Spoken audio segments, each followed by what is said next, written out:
যে এত রাতে অপারেশন, মানে তখন তো এমনিতে সবসময় মৃত্যু চিন্তা, ক্রস ফায়ারের চিন্তা, মানে আমাকে শুধু দরজায় ডাক দিছে, আপনি বের হয়ে আসেন, আপনাকে নিয়ে অপারেশনে জানতে হবে।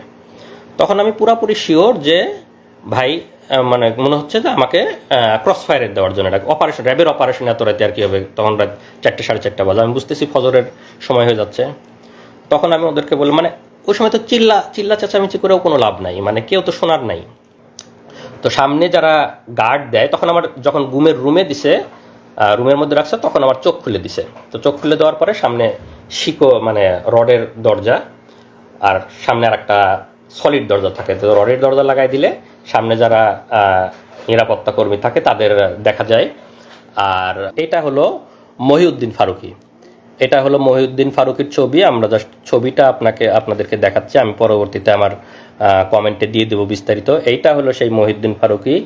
এই শোর আমাকে গুম করছে, এবং আমার সাথে যারা 5 জন ছিল তাদেরকে নিজ হাতে গুম করছে। মহিউদ্দিন ফারুকী 2018 সালে র্যাব 2-এর কোম্পানি কমান্ডার, পরবর্তীতে পুলিশ সদর দপ্তরে সাপ্লাই শাখার এআইজি ছিল। আপনারা এর লিখে রাখবেন, এবং এর ব্যাপারে আপনারা অবশ্যই তো অ্যাকশন নেবেন যারা মানবাধিকার কর্মী এবং যারা আছেন আইন শৃঙ্খলা রক্ষাকারী বাহিনী। 21 অক্টোবর 2018 সালে আমি আমার শ্বশুরবাড়ি জামালপুরের ইসলামপুর, সেখান থেকে ট্রেনে করে ঢাকায় আসি। আমার ফ্লাইট ছিল রাত 1টায়। তা আমি ঢাকায় রাত 8টায় পৌঁছাই যাই। তা আমার সাথে যেহেতু শর্ট ট্যুরে গেছি দেশে, আমার সাথে লাগেজ তেমন বেশি ছিল না, খুব ছোট লাগেজ। তো ভাবলাম যে রাত 8টায় পৌঁছে গেছি, আমি একটু বিশ্রাম নিয়ে রাত 10টা-11টার দিকে এয়ারপোর্টে গেলেই হবে। তো এয়ারপোর্টের পাশেই আমার একটা ছোট ভাইয়ের বাসা, তো তার ওখানে যাই। তার ওখানে গিয়ে রাতের খাবার খাই। রাতের খাবার খাওয়ার পরে কিছুক্ষণ বিশ্রাম নেওয়ার পরে তারপরে যখন 10টা 10:30 বাজে, তখন আমি সেখান থেকে রওনা দিই। তার বাসাটা একদম এয়ারপোর্ট সংলগ্ন এলাকায়। তো মাত্র 15 টাকা 20 টাকা রিক্সা ভাড়া দূরত্ব। তো আমি একাই গেছি, বাড়ি থেকেও ফ্যামিলির কাউকে নিয়ে যাইনি, যে একা তাদেরকে আবার ফেরত আসতে হবে। তা আমার সেই ছোটো ভাই বললো যে ভাই আমি আগাই দিয়ে আসবো নাকি আপনাকে।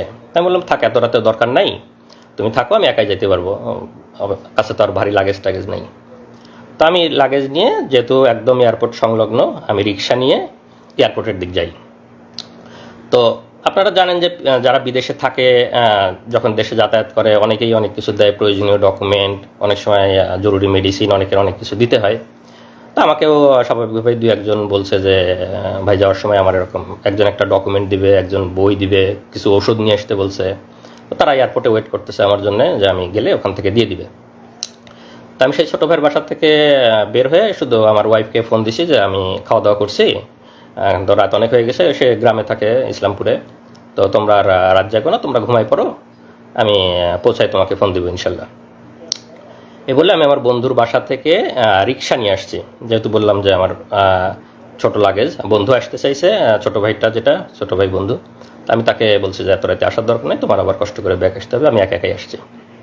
তা আসার পরে বিমানবন্দরের সামনের যে হাইওয়ে রাস্তা, রিক্সা যেহেতু আসছি, রিক্সা তো আর ভিতরে ঢুকবে না, এয়ারপোর্টের ভিতরে ঢুকবে না, বিমানবন্দরের সামনের যে রাস্তা, ওখানে আমি রিক্সা আমাকে থামাই দিছে। তো আমি রিক্সাটাকে ভাড়া দিয়ে রাস্তার এই পাশে নামাই দিছে। আমি এখন রাস্তা ক্রস করে লাগেজ নিয়ে এয়ারপোর্ট এরিয়ার মধ্যে ঢুকবো। তো যখন জাস্ট ঢুকবো, রিক্সাটা থামায় ভাড়া দিয়ে আমি রাস্তা ক্রস করতে লাগছি। তো ওরা আগে থেকেই আমাকে মানে টার্গেট করেছিল, আগে থেকেই ওখানে এসে সবাই রেডি হয়েছিল। তো পরে আমি যখন পার হতে লাগছি, আমাকে এরকম করে হাত ধরছে একজন, হাত ধরে বলছে এনামুল হক মনি, আপনার রাত 1টায় কোরিয়াতে ফ্লাইট না? তো আমি তো স্বাভাবিকভাবে চিনতে পারিনি, আমি ভাবছি যে আমাকে যারা ডকুমেন্ট দিবে তাদের মনে হয় কেউ, তারা ওয়েট করতেছে আমার জন্যে। তাই আমি বলছি জি, আমি এনামুল হক মনি। তো জি বলার সাথে সাথেই একদম রাস্তার ওখানেই ওদের মাইক্রো সেট করা ছিল, মাইক্রোর একটা দরজা খোলা কার। তো কারের দরজা খোলা, আমাকে এরকম হাত ধরাই আছে, এনামুল হক মনি জিজ্ঞেস করছে, আমি যখন স্বীকার করছি, এরকম ধাক্কা দিয়ে আমাকে গাড়ির মধ্যে ফেলে দিছে। আর ভেতরে 2-3 জন ছিল, ভেতরে 2-3 জন আমাকে এরকম করে ধরে ভিতরে টান দিয়ে ঢুকাই নিছে। তো আমি চিল্লাচ্ছি, আপনারা কারা আমাকে নিয়ে যাচ্ছে, মানে আধা মিনিট থেকে 1 মিনিটের মধ্যে এরকম আমাকে ধরে ভিতরে ধাক্কা দিয়ে ফেলে দিছে, আর ভিতর থেকে কয়েকজন টান দিয়ে ঢুকাই নিছে। তো আমি কথা বলারও খুব বেশি সময় পাইনি, মানে ওখানকার মানুষজন একটু বুঝতেছে। তারপরে সাথে সাথে দরজাটা লাগাই দিল, কারের দরজা লাগাই দিয়ে 1 মিনিটের মধ্যে আমার চোখ বেঁধে ফেললো, তারপরে পিছনে হাত বেঁধে ফেললো, আর আমার মোবাইল, মানি ব্যাগ, ল্যাপটপ, আমার লাগেজ যা যা ছিল, মোবাইল, মানি ব্যাগ পকেট থেকে নিয়ে নিল। যেহেতু আমি ফ্লাই করার জন্য যাচ্ছে, আমার mobile, money bag, laptop, luggage যা যা ছিল সব কিছু নিয়ে নিল। জাস্ট চোখ বেঁধে ফেললো, পিছনে হাত বেঁধে ফেললো, মোবাইল, মানি ব্যাগ, ল্যাপটপ নিয়ে নিল, দরজাটা লাগাই দিয়ে গাড়ি টান। তো স্বাভাবিকভাবেই তো আমি আতঙ্কিত, যে কেউ আতঙ্কিত হবে সেই মুহূর্তে। তো আমি মানে কি হয়েছে, মানে তখন আমি বুঝে উঠতেই সময় লাগতেছে যে কি হলো, কি হচ্ছে। পরে 4-5 মিনিট একটু ওরা নীরব, আমাকে একটু হওয়ার সুযোগ দিচ্ছে। আমি তো জোরে জোরে নিঃশ্বাস নিচ্ছে, আল্লাহর কাছে দোয়া করতেছি, মানে বুঝতেছি যে কি হলো, কিন্তু অনুমান করতে পারতেছি না। হঠাৎ করে তো কিছুক্ষণ পরে, এনামুল সাহেব কি ভয় লাগছে, একজন জিজ্ঞেস করতেছে। তা বললাম যে হ্যাঁ, আপনারা কারা, আপনারা আমাকে কি নিয়ে যাচ্ছেন? না, ভয় নাই, আমরা তোমাকে কিছু জিজ্ঞাসাবাদের জন্য নিয়ে আসছি। তুমি তো হয়তো বুঝতে পারছো যে আমরা কারা, তো তোমাকে কিছু জিজ্ঞাসাবাদ করব। তোমার তো আবার রাতে ফ্লাইট আছে, তোমাকে আমরা এয়ারপোর্টে ড্রপ করে দিয়ে আসতে হবে। তো আমরা কিছু কথা জিজ্ঞেস করব, তুমি দ্রুত উত্তর দাও, তাহলে আমরা তোমাকে দ্রুত এয়ারপোর্টে দিয়ে আসতে পারবো। মানে আমাকে পুশ করতেছে যাতে আমি দ্রুত বলি, তারা আমাকে প্রলোভন দেখাচ্ছে। তো বলো, তুমি কোরিয়াতে কি করো, সরকার বিরোধী লেখালেখি করো, দেশে কোথায় পড়াশোনা করছো, ছাত্র রাজনীতি করতা, তোমরা সামনে নির্বাচনকে সামনে রেখে কি কি অপপরিকল্পনা করতেছো, আমাদের সরকারকে তোমরা করার চেষ্টা করতেছো, সরকারকে ডিফিট করার চেষ্টা করতেছো, অনলাইনে তোমরা অনেকভাবে চেষ্টা করতেছো, লেখালেখি করতেছো, বলো কি কি করতা ছাত্র জীবনে, কোরিয়াতে কি কি করো, এগুলো বলো। আর আমার মোবাইল তো ওদের কাছে, আমার ফেসবুক, মেসেঞ্জার, তারপরে জিমেইল, যত চ্যাটই আছে সবগুলো ঘাটতেছে, কন্ট্যাক্ট লিস্ট, কল লিস্ট ঘাটতেছে, আমাকে জিজ্ঞাসাবাদ করতেছে। তা আমি আমার স্টুডেন্ট লাইফ থেকে বলতেছি যে আমি এরকম বাংলাদেশ কৃষি বিশ্ববিদ্যালয়ে পড়তাম, আমি ভেটেরিনারিতে অনার্স করছি, মাইক্রোবায়োলজিতে মাস্টার্স করছি, তারপরে আমি কোরিয়াতে আসছি, আমি পিএইচডি করছি, পিএইচডি শেষে আসছিলাম। আমি আমার মতো করে আমার ছাত্র জীবন, আমার সব কিছু বর্ণনা, না আরও কিছু আছে, আরও বলো, মানে পুশ করতেছে এরকম। তো বারে বারে আমি আমার মতো করে বলার চেষ্টা করতেছি, না তুমি এভাবে বললে তো ইনফরমেশন আমরা পাচ্ছি না। তারপরে আরও তারেক জিয়া বা বড় বড় জায়গায় কানেকশন, তারা আমাকে এরকম মনে করছে বড় বড় জায়গায় কানেকশন আছে আমার, ওরকম বলো, আরও কিছু বলো, তুমি এরকম হলে কিন্তু ফ্লাইট মিস হবে, আমাদেরকে আবার দিয়ে আসতে হবে। তারপরেও আমি আমার মতো বলতেছি, মাঝে মাঝে ভয় লাগতেছে, আবার একটু হয়ে যাচ্ছে। তো পরে বললো যে এই, ওরা একজন আবার আরেকজনকে ফোন দিচ্ছে, এই একটু এয়ারপোর্টে ফোন দাও তো, একটা যাত্রীর একটু দেরি হবে, তো তাকে আমরা দিয়ে আসবো। আমাকে মানে চোখ বাঁধা অবস্থা আমি শুনতেছি আর কি। তো বলছে না, বলে আমরা এয়ারপোর্টে ফোন দিছি, তোমাকে আমরা দিয়ে আসবো, একটু দেরি হবে, তুমি বলো, তুমি আমাদেরকে বলতে থাকো। তো এইভাবে আমি বলতে বলতে, না ঠিক আছে, তোমার মনে হয় আজকে যাওয়া হবে না, চলো আমাদের সাথে চলো, আমরা তোমাকে কালকে দিয়ে আসবো, কালকে তোমাকে এয়ারপোর্টে দিয়ে আসবো। পরে আমাকে চোখ বাঁধা অবস্থায় ওদের প্রায় 1 ঘন্টা মতো ড্রাইভ করে নিয়ে গেল ওদের অফিসে। তো নিয়ে যাওয়ার পরে আমাকে হাত ধরে সিঁড়ি দিয়ে উপরে তুলতেছে, বলতেছে ভাই সিঁড়ি আস্তে আস্তে উপরে, আমাকে বোঝাচ্ছে আর কি। তো আমি সিঁড়ি আস্তে আস্তে, চোখ বাঁধা সব কিছু। তো মনে হয় 3 তলাতে নিয়ে গেল আমাকে, চোখ বাঁধা অবস্থায় 3 তলাতে নিয়ে গেল। ওখানে নিয়ে গিয়ে চেয়ারে বসালো। চেয়ারে বসানোর পরে আবার জিজ্ঞাসাবাদ, আমার একদম নিজের নাম, বাবার নাম, মাতার নাম, বাড়ির ঠিকানা, বিশ্ববিদ্যালয়, কোরিয়ার সব ঠিকানা, শ্বশুর বাড়ির ঠিকানা সব কিছু লিখে ওখানে আবার জিজ্ঞাসাবাদ, সামনে নির্বাচনকে সামনে রেখে অপপরিকল্পনা, অনলাইনে লেখালেখি, এগুলো অনেক কিছু নিয়ে জিজ্ঞাসাবাদ। আর ওই মোবাইল, ফেসবুক এগুলো ঘাটাঘাটি করতেছে। আর যেটা করে ওখানে, তো এমনিতেই সবসময় মানসিক একটা ভয়ের মধ্যে, যে কেউ চোখ বাঁধা, আমি কোথায় জানি না, মানসিক একটা ভয়। আর কানের কাছে মাঝে মাঝে এসে বন্দুক লোড করার মতো ক্রাশ করে শব্দ করে, যাতে আরও ভয় পায়, আরও বলে। আবার লাঠির খটখট খটখট শব্দ করে ফ্লোরে, বা এই মারবে, এই করবে। এনামুল, আমাদের কাছে কিন্তু ওই কানে লাগায় রাখেছে, আমাদের কাছে কিন্তু বাটন আছে, টিপ দিলে ইলেকট্রিক শক লাগবে, কানে লাগায় রাখে। এরকম একটা মানসিক ভীতিকর একটা অবস্থা, যে বন্দুক লোডের শব্দ করে, লাঠির শব্দ করে, আবার এরকম করে। তা আমি আল্লাহর রহমত যে আমি আমার কথাগুলা মোটামুটি স্পষ্ট বের হচ্ছিল, তা আমি ওদের সাথে স্বাভাবিকভাবে কথা বলতে পারতেছিলাম। বেশি মানে যে একদম কথা জড়ো হয়ে আটকে গেছে এরকম না, ওই রকম হলে ওরা টর্চার আরও বেশি করে মারে। তো আমাকে সেরকম আর ইয়ে করতে পারে, আমাকে জিজ্ঞাসাবাদ করতেছে, আমি বলতেছি আমার মোবাইল, ইমেইল, চ্যাট বক্স সব কিছু ঘাটতেছে, এবং তারা ভাবতেছে আমি খুব শীর্ষ পর্যায়ের নেতা, শীর্ষ পর্যায়ের কানেকশন আছে, এগুলা বের করার চেষ্টা করতেছে, কিন্তু সেরকম কোনো কিছু ওরা পাচ্ছে না। পরে সারা রাত ধরে জিজ্ঞাসা করার পরে আমাকে পরের দিন সকালে ওদের গুমের যে রুম, সেই গুমের রুমে নিয়ে রাখে। তো র্যাবের যে গুমে, আমি এখনও বলতেছি যে আমি এখনও তো র্যাব জানি না, আর একটু পরে বলবো, তারপর এই মুহূর্তে বলে রাখি র্যাব, কারণ আমার এখনও তো চোখ বাঁধা, আমি তো জানি না।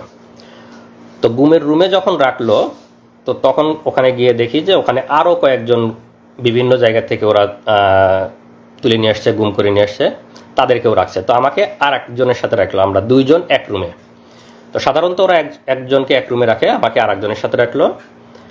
তো আমরা দুইজন, সেই ছেলেটার বাড়ি কুমিল্লা, সে হয়তো কোনো দিন আসবে, এসে কথা বলবে আপনাদের সামনে। তো রাখার পরে আমাকে ওখানে সকালে নাস্তা দিল। তা নাস্তা তো স্বাভাবিকভাবেই খাওয়ার কোনো অবস্থা নাই, আমি আসি ওখানে মানে একদম হতভম্ব, কি হলো, আমি গতকালকে ফ্লাইট, আমি কোরিয়াতে যাব, আমার পিএইচডি এর শেষ থিসিস জমা দিতে হবে, এরকম সব চিন্তা করতেছি, একদম হতভম্ব। তো সেই ছেলেটার সাথে কথা বলতেছি, যে ছেলেটা আমার রুমে ছিল গুম, আর পাশের দুইটা রুমে আরও দুইজন একজন, মোট 5 জন আমরা একসাথে গুম ছিলাম। তো এই অবস্থায় আমি খুবই তো চিন্তিত, আপনারা স্বাভাবিকভাবেই বুঝতে পারছেন আমার মানসিক অবস্থা। আমি আমার ফ্যামিলি, আমার বউ, আমার বাচ্চা তখন 2.5 বছর বয়স, সবাইকে নিয়ে চিন্তা করতেছি। তো আমার মানে আমি কোনোভাবে মানে চেষ্টা করতেছি যে আমার ফ্যামিলিকে যদি একটু জানাইতে পারতাম যে আমি অন্তত বেঁচে আছি, বা আমি তো স্বাভাবিক যে আমি যে গতকালকে কোরিয়াতে যাই নাই, আমার ফ্যামিলি কিভাবে চিন্তা করতেছে, কান্না করতেছে, সেটা তো আমি ওখান থেকে বুঝতে পারতেছি, কিন্তু আমি তো তাদের কাছে পৌঁছাইতে পারতেছি না, কোনোভাবে জানাইতে পারতেছি না। তো সামনে যারা গার্ড দেয়, তখন আমার যখন গুমের রুমে দিছে, রুমের মধ্যে রাখছে, তখন আমার চোখ খুলে দিছে। তো চোখ খুলে দেওয়ার পরে সামনে মানে রডের দরজা, আর সামনে আর একটা সলিড দরজা থাকে। তো রডের দরজা লাগাই দিলে সামনে যারা নিরাপত্তা কর্মী থাকে তাদের দেখা যায়, আর মানে সলিড দরজাটা লাগাই দিলে দেখা যায় না। তো ওরা রডের দরজাটা লাগাই রাখছে, সামনে যারা নিরাপত্তা রক্ষী যারা হাঁটতেছে তাদেরকে দেখা যাচ্ছে। তো আমি তাদেরকে বারে বলতেছি, তারা বলছে ভাই কোথা থেকে আসছেন, এটা জিজ্ঞেস করে। আমি বললাম যে আমি এরকম কোরিয়াতে পিএইচডি করতাম, গতকালকে ফ্লাইট ছিল, আমাকে এয়ারপোর্ট থেকে তুলে নিয়ে আসছে এরকম। তারপরে আমার ওয়াইফের বর্ণনা, আমার ছোট ছেলের কথা শুনে ওরাও একটু মানে মন নরম হয়েছে, আরে আপনার একটা ছোট ছেলে আছে এরকম ইয়ে। তো ওরা একটু মানে ভদ্র এবং আমাদের প্রতি খুবই সহমর্মী, তারাই করে ভাই আল্লাহ করেন, কোনো কিছু হবে না। মানে অফিসারগুলা মানে টপ লেভেলের, মানে হাসিনা বাইসে সবগুলা অফিসার একদম সর্বোচ্চ লেভেলের শুয়োরগুলোকে বসাইছে, কিন্তু যারা লোয়ার লেভেলের তারা অনেক মানে সিম্প্যাথেটিক এবং অনেক সহমর্মী, তারা আমাদের বিষয়গুলো বোঝে, তারা অনেক সান্ত্বনা দিচ্ছে, ভাই আল্লাহ করেন ঠিক হয়ে যাবে ইনশাল্লাহ, কিছুই হবে না, এরকম বোঝানোর চেষ্টা। আমি ওদেরকে অনেক অনুরোধ করি, ভাই আমার ওয়াইফ ওদিকে কান্নাকাটি করতেছে, ভাই আমার ওরা মরে যাবে, আমি অনেক একটু ওদেরকে যদি জানাইতে পারতাম, ভাই আমার ওয়াইফে একটু জানান যে আমি অন্তত বেঁচে আছি, এইটুক জানান ভাই, অনেক কান্নাকাটি করতেছে, অনেক রিকোয়েস্ট করতেছে। তো কোনো না ভাই, আমার ওদের কাছে মোবাইল, ওদের ডিউটিরত অবস্থায় মোবাইল আনার অনুমতি নেই, ভাই আমাদের মোবাইল আনার কোনো অনুমতি নাই, আপনি এগুলো বলেন না। এরকম সকাল থেকে দুপুর পর্যন্ত চলে যাচ্ছে, তাও কোনো ইয়ে হয় না। আমি তো বারে চেষ্টা করতেছি ওদেরকে রিকোয়েস্ট করে, মানে যেভাবেই হোক একটু ইয়ে করার। আমার যে রুমমেট ছিল তাকে বলতেছি। পরে এক সময় একটা মানে যে গার্ড ছিল তার একটি হয়েছে, তো বলতেছে যে ভাই ঠিক আছে, আপনি কাজ করেন, আপনার নাম্বারটা আমাকে বলেন, আপনার ওয়াইফের নাম্বার, আমার তো এখন ডিউটি, আমি ডিউটি শেষ করে গিয়ে আপনার ওয়াইফকে বলার চেষ্টা করব। তো আপনি নাম্বারটা বলেন, আপনি কাউকে বলেন না, আমি আপনার ছোট ছেলে আছে, এটা শুনে আমার অনেক মায়া লাগছে, আমি আপনার ওয়াইফকে বলার চেষ্টা করি। তো আমি তাকে আমার ওয়াইফের নাম্বারটা বলি।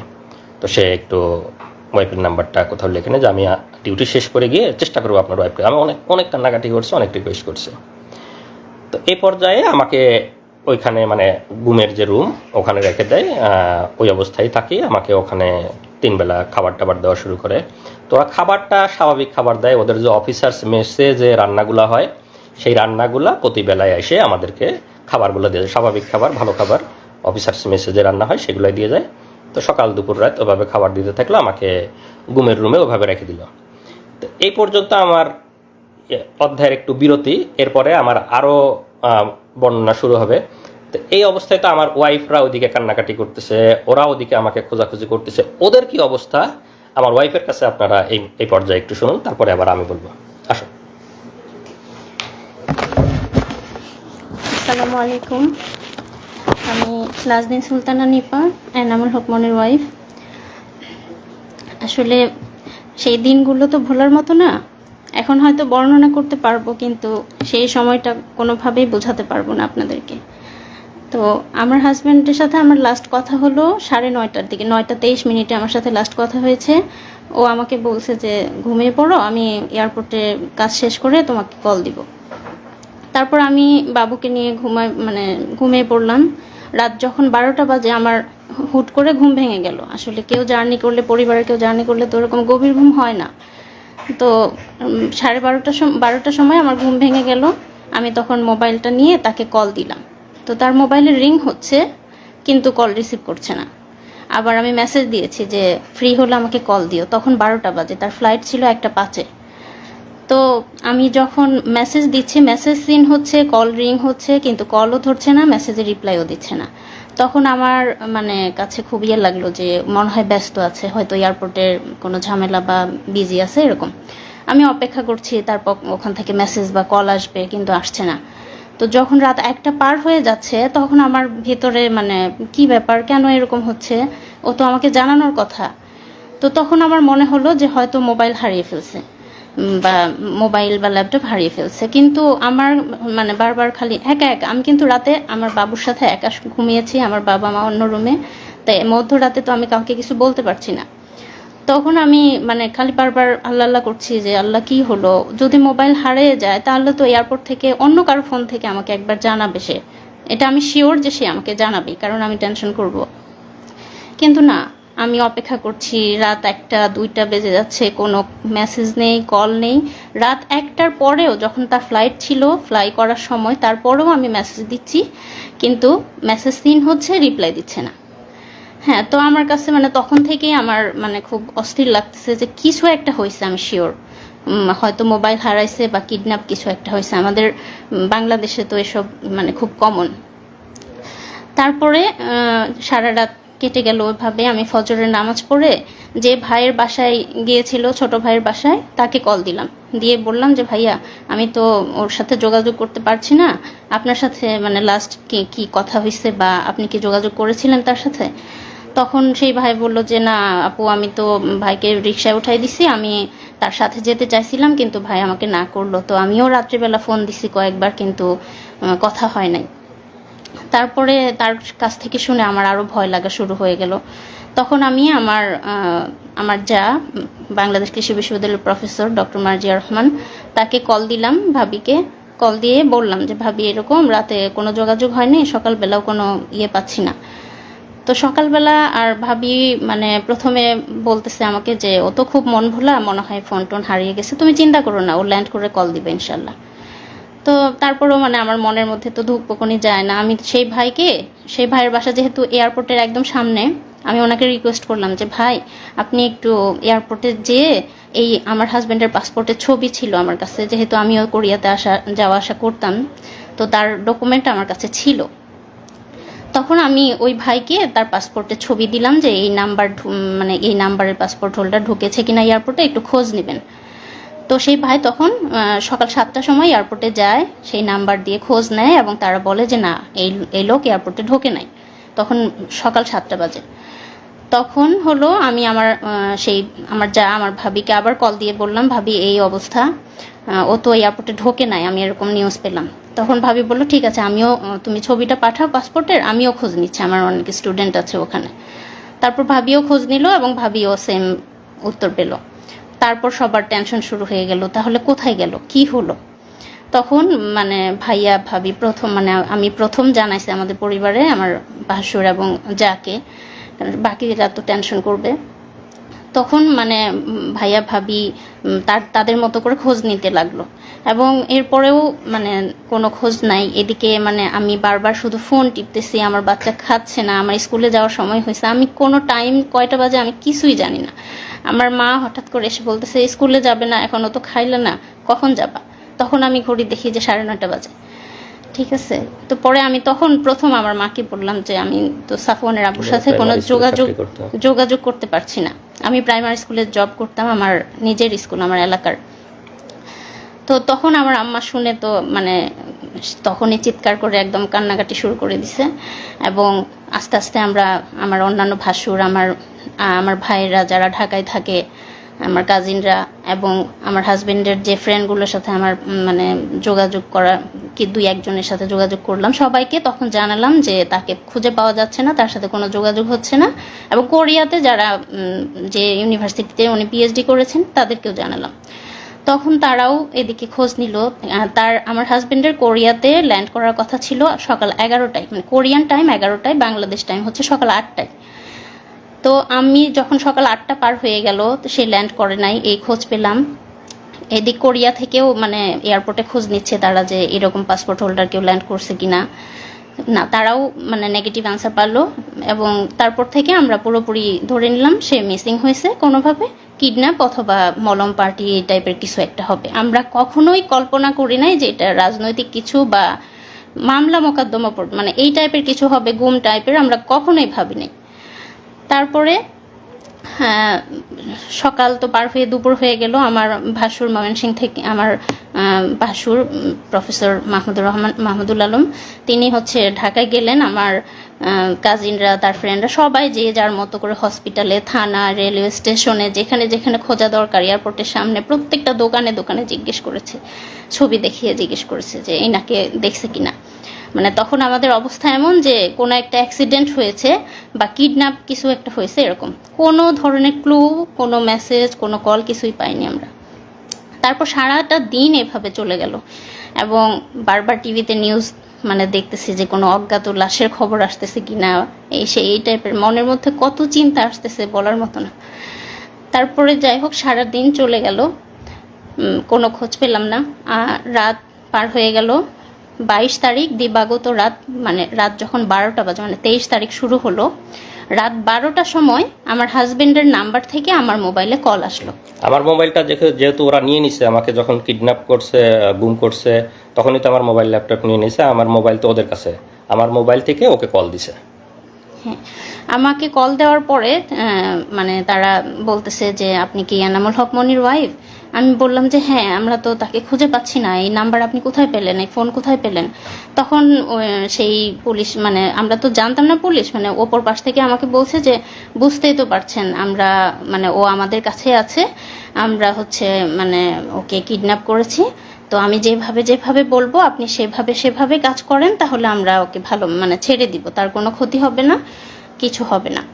আমি আর জাস্ট আপনাদের একটু কল রেকর্ডটা শুনে, আমি সেই সময় মানে সে ওই সময় মনে করছে যে কিডন্যাপার, তো কিডন্যাপার যেহেতু, তাহলে তো কিডন্যাপারের কথা পুলিশকে বলতে হবে, তো পুলিশকে বলার জন্য ও ওই সময় কলটা রেকর্ড করছে, যে পরে পুলিশের কাছে যা সকালে বলবে যে আমার হাজবেন্ডকে কিডন্যাপাররা কিডন্যাপ করছে, এই যে আপনাদের কল রেকর্ড, সেই হিসাবে কল রেকর্ড করছে। তো সেই কথাটা কি ছিল আপনারা শোনেন, ওর কল রেকর্ডটা আছে, কল রেকর্ডটা আমরা এখন লাইভের এখানেই প্লে করে দিচ্ছি। ঢাকায় না, আমি জামালপুর। আচ্ছা, জামালপুর থাকেন, সমস্যা নাই। জি। তো এখন এনামুলকে আমরা ছাড়ার ব্যাপারে ফোন করছি, ঠিক আছে? ঘটনা কি সেটা এখন জানার দরকার নাই। ঘটনা এনামুল বাসায় গেলে, বাড়িতে গেলে তারপরে বলবে। আচ্ছা, এখন কিছু বলতে পারবো না আমরা, ঠিক আছে? ও ভালো আছে তো ভাইয়া? ভালো না থাকলে কি আমরা যোগাযোগ করতাম? জি জি জি, হ্যাঁ ঠিক আছে।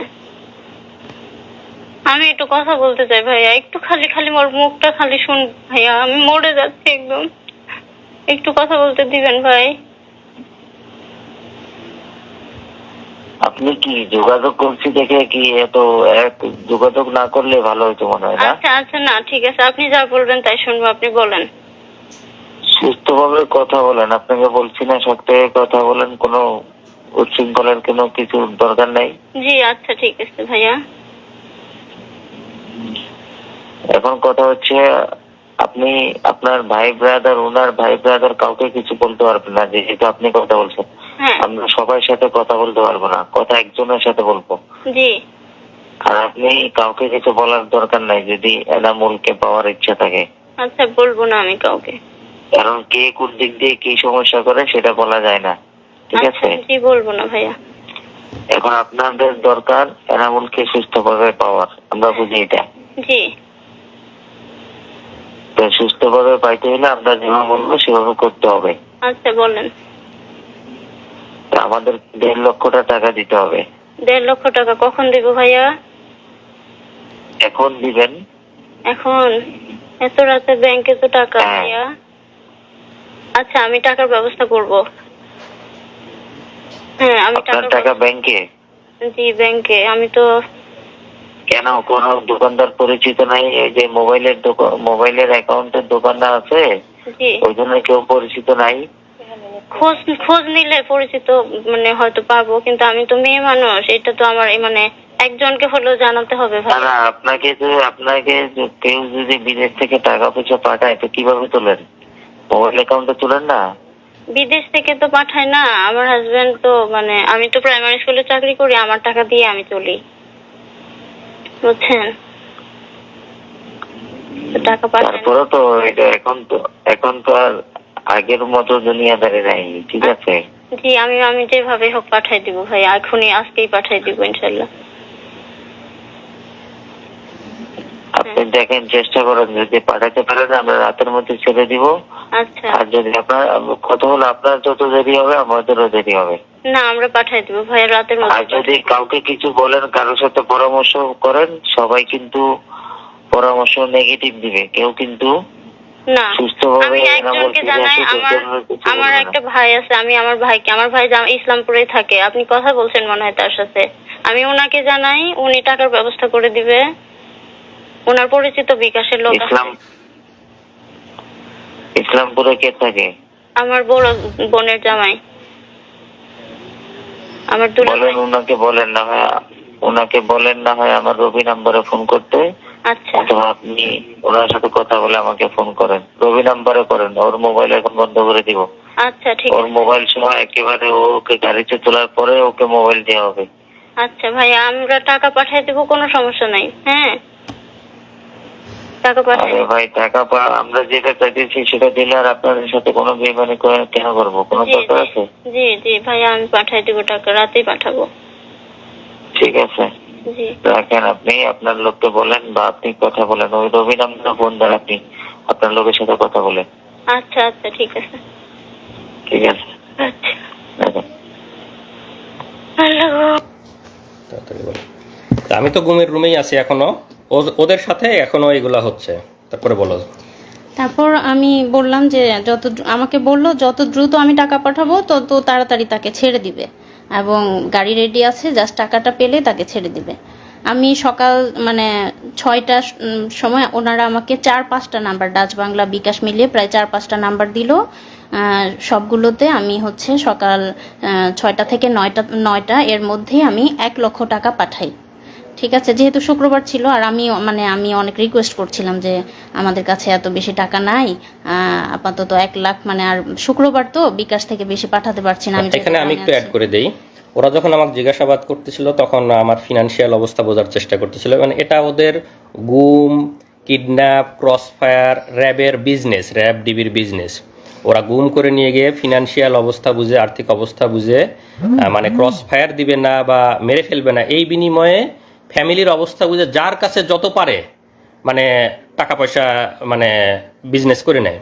তো আমাকে যখন জিজ্ঞাসাবাদ করছে আমি বলছি যে আমি তো পিএইচডি স্টুডেন্ট, কোরিয়াতে থাকি, আমি কিছু টাকা স্কলারশিপ পাই, আমি কয়দিন আগেই দেশে আসছি, আমার তো ফ্লাইটে অনেক টাকা খরচ হয়ে গেছে, আমার তেমন কোনো টাকা নাই, আমার বাবা রিটায়ার্ড সরকারি চাকরিজীবী, মানে বাবারও তেমন কোনো মানে সব কিছু মিলায়ে বুঝছে যে আমার কাছে খুব বেশি টাকা নাই, মানে আমি যেহেতু স্টুডেন্ট পিএইচডি করি, খুব বেশি সেভিংস নাই, আমার আব্বা রিটায়ার্ড, আমার শ্বশুর হলো বড় গৃহস্থ, তো সব কিছু মিলায় ওরা সেই পরিমাণই ওদের কাছে ডিমান্ড করছে। তারপর আমি সকাল 9টার মধ্যে টাকা পাঠালাম, তারা টাকা পেয়ে আমাকে কনফার্ম করলো যে হ্যাঁ টাকা পেয়েছি, আপনার ছোট ছেলে আছে শুনেছি, তারপর হচ্ছে আমরা ওকে কিছুক্ষণ পরেই ছেড়ে দিব, আপনারা গাড়ি নিয়ে রেডি থাকেন, কিছুক্ষণ পর মোবাইলটা দিয়ে ওকে ছেড়ে দিব। তারপর হলো আমার ভাসুরা ঢাকায় ছিল তখন, আমি তাদেরকে জানালাম যে এরকম এরকম কথা হয়েছে, ওনারা ছেড়ে দিবে, আপনারা গাড়ি নিয়ে রেডি থাকেন। তারা একদম রেডি গাড়ি নিয়ে। হ্যাঁ, এবং আমি মোবাইলটা নিয়ে বসে আছি যে তার একটা কল আসবে, এসে বলবে যে এনামুল এখানে আছে, আমরা তাকে ছেড়ে দিলাম, বা ও আমাকে কল দিয়ে বলবে যে আমি বের হয়েছি। এরকম আমি ফোন নিয়ে বসে আছি, গ্রামে সবাই আমাকে ঘিরে ধরে বসে আছে, কিন্তু কল আর আসে না।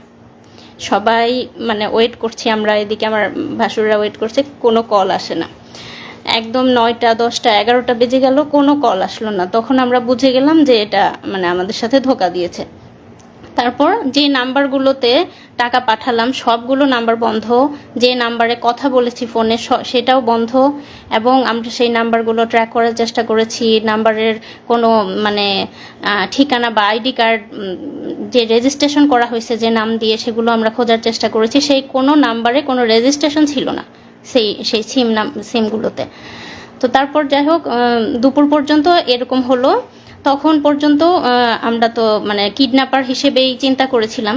যখন দুপুরে টাকা পয়সা নেওয়ার পরেও ছেড়ে দিল না বা কোনো খোঁজ পেলাম না, তখন আমাদেরকে আমাদের অনেক শুভাকাঙ্ক্ষী, আমার হাজবেন্ডের ফ্রেন্ড এবং তার ছোট ভাই বড় ভাই সবাই মিলে আমাকে ফোন করে বলতেছে যে আপু এটা না, এটা হচ্ছে কিডন্যাপ না, ভাইয়াকে সম্ভবত গুম করা হয়েছে, আমরা ধারণা করতেছি, এবং ইলেকশনের আগে এগুলো খুব বেশি করা হচ্ছে।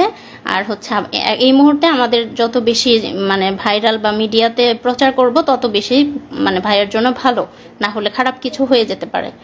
তো তখন আমি ফ্যামিলির সাথে কথা বলে তাদেরকে অনুমতি দিলাম, এবং সেই মুহূর্তে কোরিয়া, বাংলাদেশ এবং TV channel, news paper, daily star, প্রথম আলো সব জায়গায়, ফেসবুক সব জায়গায় ভাইরাল হয়ে গেল। আমরা প্রচার করলাম যে তাকে পাওয়া যাচ্ছে না এয়ারপোর্টের সামনে থেকে, মানে এয়ারপোর্টে যাওয়ার পর থেকে তাকে আমরা আর খুঁজে পাচ্ছি না। এরকম নিউজ হলো, একদম মানে কোরিয়া, বাংলাদেশ সব জায়গায় একদম ভাইরাল হয়ে গেল। তারপর হচ্ছে তারপরটা উনি বলবেন।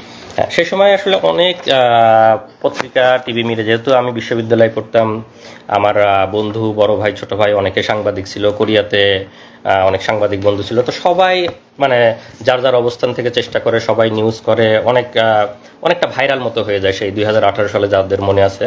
এখানে একটা জাস্ট নিউজ আমার, যে এখানে ইংলিশ একটা নিউজ পেপার, যে পিএইচডি স্টুডেন্ট গোজ মিসিং, প্রথম আলো সহ অনেক জায়গায় আসে যে কোরিয়াতে ফেরার পথে পিএইচডি স্টুডেন্ট অপহরণ হয়ে গেছে। তো নিউজগুলো অনেকটা ভাইরাল মতো হয়ে যায়। তা আমি তো ওখান থেকে বুঝতেছি না, আমি যেহেতু ঘুমের রুমে আছি, আমি তো বুঝতেছি না আমাকে নিয়ে এত কিছু হচ্ছে। আমি বুঝতেছি সবাই খোঁজাখুঁজি করতেছে, কিন্তু এত নিউজ হয়েছে এটা তো আর আমার ধারণা নাই। তো ওখানে একবার কারারক্ষী মানে যে গার্ড থাকে, সে একবার এসে জিজ্ঞেস করতেছে আপনি কি পিএইচডি স্টুডেন্ট নাকি, মানে ডিউটি চেঞ্জ হয়েছে অন্য একজন। তাই বললাম যে হ্যাঁ। আচ্ছা, আপনাকে নিয়ে অনেক লেখালেখি হচ্ছে, আপনার বন্ধু টন্ধু আছে নাকি সাংবাদিক? আমাকে হ্যাঁ, তো বিশ্ববিদ্যালয়ে পড়ছে, অনেক সাংবাদিক বন্ধু আছে। তা একটু খালি মানে বুঝতে পারলাম যে মনে হয় আমাকে নিয়ে অনেক লেখালেখি হচ্ছে। এরপরে আসল মানে যে এতক্ষণ তো বললাম যে আমাকে উপরে একটা রুমে রাখছিল, যেখানে আমরা 2 জন ছিলাম এক রুমে, এবং সর্বমোট 5 জন ছিলাম পাশাপাশি রুমে। এরপরে আমাকে যে আয়নাঘর আমরা যেটা আসলে বুঝি যে গুমের যে স্পেশাল রুম, সেই স্পেশাল রুমে আমাকে নিয়ে যায়, রাখে, চোখ বেঁধে নিয়ে যায়। তো সেটা হলো যে মানে আমাকে চোখ বেঁধে যখন নিয়ে যায়, আমি এটা আগে একটু বলে নেই, যদিও এই স্টেজে তো আমি দেখতে পাচ্ছি র্যাবের কোন জায়গায় সেটা তো আমি জানি না, পরবর্তীতে জানছি। আমি এই স্টেজেই আপনাদেরকে একটু বলে দিচ্ছি। সেটা হলো যে আমাকে যেখানে রাখছিল সেটা হলো র্যাব 2 বসিলা মোহাম্মদপুর ক্যাম্প। আমি আবার বলতেছি, র্যাব 2 বসিলা মোহাম্মদপুর, ঢাকা, এখানে আমাকে রাখছিল। তো সেখানে আমাকে চোখ বেঁধে যখন নিয়ে গেল, নিয়ে যাওয়ার পরে আপনারা যদি সাংবাদিক বা যারা আছেন, যারা মানবাধিকার কর্মী আছেন, তারা যাবেন, তারা দেখবেন র্যাব 2 এর বসিলা মোহাম্মদপুর ক্যাম্পে যদি আপনারা দরজা দিয়ে ঢোকেন, ঢুকে ডান পাশের যে বিল্ডিংটা, স্বাভাবিকভাবে দেখে মনে হবে একটা স্বাভাবিক বিল্ডিং, একতলা কি দোতলা বিল্ডিং, একটা গেট দিয়ে ঢুকে ডান পাশের বিল্ডিংটা। তো সেই বিল্ডিংয়ে আমাকে তখন ওই রুম থেকে চোখ বেঁধে নিয়ে গেল একটা টয়লেটের মধ্যে দিয়ে দরজা আছে, দরজা দিয়ে সম্ভবত আন্ডারগ্রাউন্ডে নিয়ে গেল।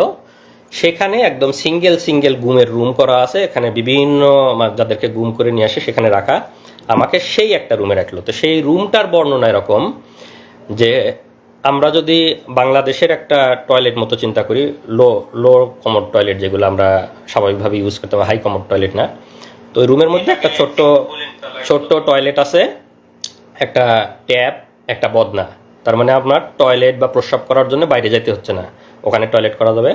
আর বাকি যে ফাঁকা জায়গাটুকু আছে, মানে একটা টয়লেটের বড় একটা টয়লেটের জায়গার মতো বাকি যে ফাঁকা জায়গাটুকু আছে, সেই জায়গায় একটা স্বাভাবিক মানুষ টান টান হয়ে শুয়ে থাকতে পারবে না। আমি হাইটে অত বেশি লম্বা না, তারপরে আমাকেও পা একটু ঘুচায় এভাবে এভাবে শুয়ে থাকতে হতো, এরকম এতটুকু জায়গা।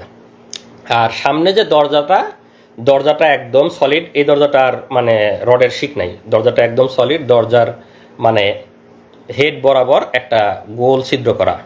তো সামনে যারা মানে গার্ড থাকে, তো কাউকে বলার দরকার হলে ওই ছিদ্রর ওইটা সরায় ওদেরকে ডাক দিলে তখন ওরা কোনো কথা বলা বা কোনো জরুরি কিছু বলার দরকার হলে ওরা, বা খাবার দেওয়ার দরকার হলেও ওদিক দিয়ে এসে কথা বলে তারপরে খাবার দেয়। তো ওইটা হলো একদম স্পেশাল রুম, ঘুমের যে একদম মানে ভাষায় বর্ণনা, আপনারা আয়নাঘরের অনেক ছবি হয়তো ইয়েতে নেত্র নিউজে বা বিভিন্ন জায়গায় দেখছেন, আগামীতে আরও আসবে, আপনারা হয়তো ভিডিও দেখতে পারবেন, সাংবাদিক মানবাধিকার কর্মীরা যাবেন, সেগুলো ভিডিও করে নিয়ে আসবেন। তো একদম যেটা বর্ণনা দিলাম, একটা ছোট টয়লেট এবং বাকি যে ফাঁকা জায়গাটুক থাকে, কষ্টে মষ্টে পা ভাস করে একজন মানুষ শুয়ে থাকতে পারে। তা আমাকে ওখানে রাখার পরে একা একা ওই রুমগুলো হলো সিঙ্গেল ইউনিট, একা একা রাখলো। তো স্বাভাবিকভাবে ওখানে তো সবসময় মৃত্যু আতঙ্ক, মানে কখন মেরে ফেলবে, কখনই মানে সবসময় কল্পনা যে মেরে কোথায় লাশ ফেলে দেবে, কেউ টের পাবে। বাংলাদেশে যা হয়, মানে লাশ ভাসতেছে, গুম হয়ে যাচ্ছে, নিখোঁজ হচ্ছে, কে কোথায় মারা যাচ্ছে, কার কোথায়, সেগুলো সবসময় চিন্তা হচ্ছে। তো পরের দিন রাতের বেলা আমাকে আবার ওই গুমের ওই যে সিঙ্গেল রুম, আয়নাঘরের যে সিঙ্গেল রুম, সেই রুম থেকে নিয়ে আবার অফিসারদের রুমে নিয়ে যায়। অফিসারদের রুমে যখন যাবে সবসময় চোখ বাঁধা, গুমের রুমে থাকা অবস্থায় চোখ খোলা রাখে। অফিসারদের রুমে যাওয়ার সময় সবসময় চোখ বাঁধা, কারণ কে জিজ্ঞাসাবাদ করতেছে, কে অফিসার, কে কি, কোনো কিছু বোঝার সুযোগ নাই। তারা বাংলাদেশি না ভিনদেশি তাও বোঝার সুযোগ নাই। এবং আমার কাছে যথেষ্ট সন্দেহ হয়েছে যে তাদের মধ্যে কিছু ভারতীয় মানে বা এদের থাকতে পারে, এবং এদের জিজ্ঞাসাবাদ, এদের টেকনোলজি, মোবাইল সার্চিং, এগুলো এত ইন্টেলেকচুয়াল, এত দক্ষ, আমার কাছে মনে হয় না যে বাংলাদেশিরা এত দক্ষ হতে পারে। তাদের মধ্যে দু একজন মানে ভারতীয় রয়ের গুপ্তচর থাকা অসম্ভব কিছু না, আমার কাছে মনে হয়েছে। হ্যাঁ, বা এবং ভাষাটাও সবসময় একদম পিওর বাংলা মনে হয় নাই, কয়েকজন কথা বলতেছিল। যাই, যেটা বললাম যে মানে অফিসারদেরকে আমরা যেহেতু দেখতে পাচ্ছি না, তাদের বর্ণনা দেওয়ার তো সুযোগ নাই এই স্টেজে। তো সেখানে রাতভর আবার আমাকে জিজ্ঞাসাবাদ করে, এবং সেদিন মানে ফিজিক্যাল টর্চার করে নাই, ভয়াবহ মানসিক টর্চার করছে। যেটা বললাম যে বন্দুকের গুলির শব্দ, লাঠির শব্দ, মানে কানে ইলেকট্রিক শক দেওয়ার মতো শব্দ, ভয়াবহ মানসিক টর্চার করে।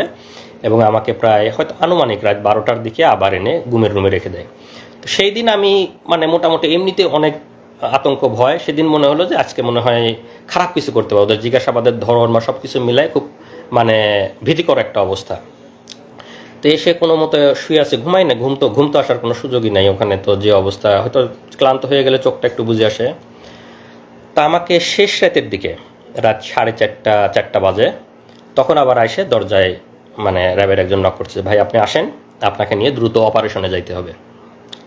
তখন তো আমার বুকের মধ্যে একদম মানে চিৎ করে উঠছে যে এত রাতে অপারেশন, মানে তখন তো এমনিতে সবসময় মৃত্যু চিন্তা, ক্রস ফায়ারের চিন্তা, মানে আমাকে শুধু দরজায় ডাক দিছে, আপনি বের হয়ে আসেন, আপনাকে নিয়ে অপারেশনে জানতে হবে।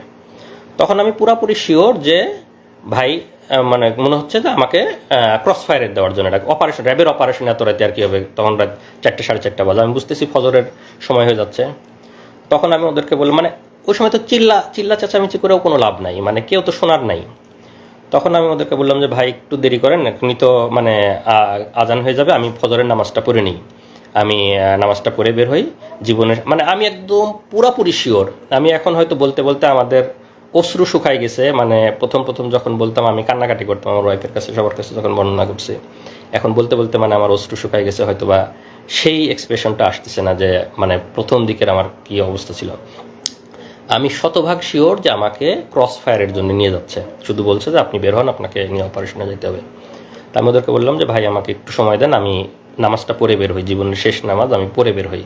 আমি একদম মানে চিল্লা চেঁচামেচি করতেছি, চিল্লা চেঁচামেচি করে তো কেউ শোনার নাই। তো পরে আমি সুন্দর করে অজু করছি, অজু করে যখন টয়লেটে নিয়ে গেছে, ওরা চোখ বেঁধে হাত ধরে ধরে নিয়ে যায়। ওখানে গিয়ে আমি একটা খোয়া পাইছি, আমাদের যে খোয়া থাকে, তো খোয়াতে আমি টয়লেটের দেয়ালে মানে একটা নাম্বার লিখে, মানে আমার ওয়াইফের নাম্বারটা লিখে আসছি। মানে আমার কাছে মনে হচ্ছে যে আমাকে তো ক্রস ফায়ার দিয়ে দেবে, আমার ওয়াইফ বা আমার ফ্যামিলি মেম্বার কেউ কোনোদিন জানতেও পারবে না আমি কোথায় ছিলাম, কিভাবে মারা গেছি। যদি কেউ কোনোদিন পরবর্তীতে গুম হয়ে এই টয়লেটে আসে, এই নাম্বারটা যদি দেখে, তাহলে হয়তো সে একটু বুঝতে পারবে, তাহলে হয়তো সে আমার ওয়াইফকে হয়তো একদিন ফোন দিয়ে যায়, এই নাম্বারটা ওখানে পাইছিলাম, আপনি কি আপনার এই নাম্বারটা আমি টয়লেটে পাইছি। এরকম মনে হচ্ছে যে কোনোভাবে যদি একটু জানাইতে পারতাম তাদেরকে যে আমাকে আজকে মেরে ফেলতে যায় বা এরকম ফিলিংস। তো আমাকে বলে যে ভাই তাড়াতাড়ি করেন, আপনি তাড়াতাড়ি নামাজ পড়েন, আপনি তাড়াতাড়ি নিয়ে যেতে হবে, স্যাররা ওয়েট করতেছে।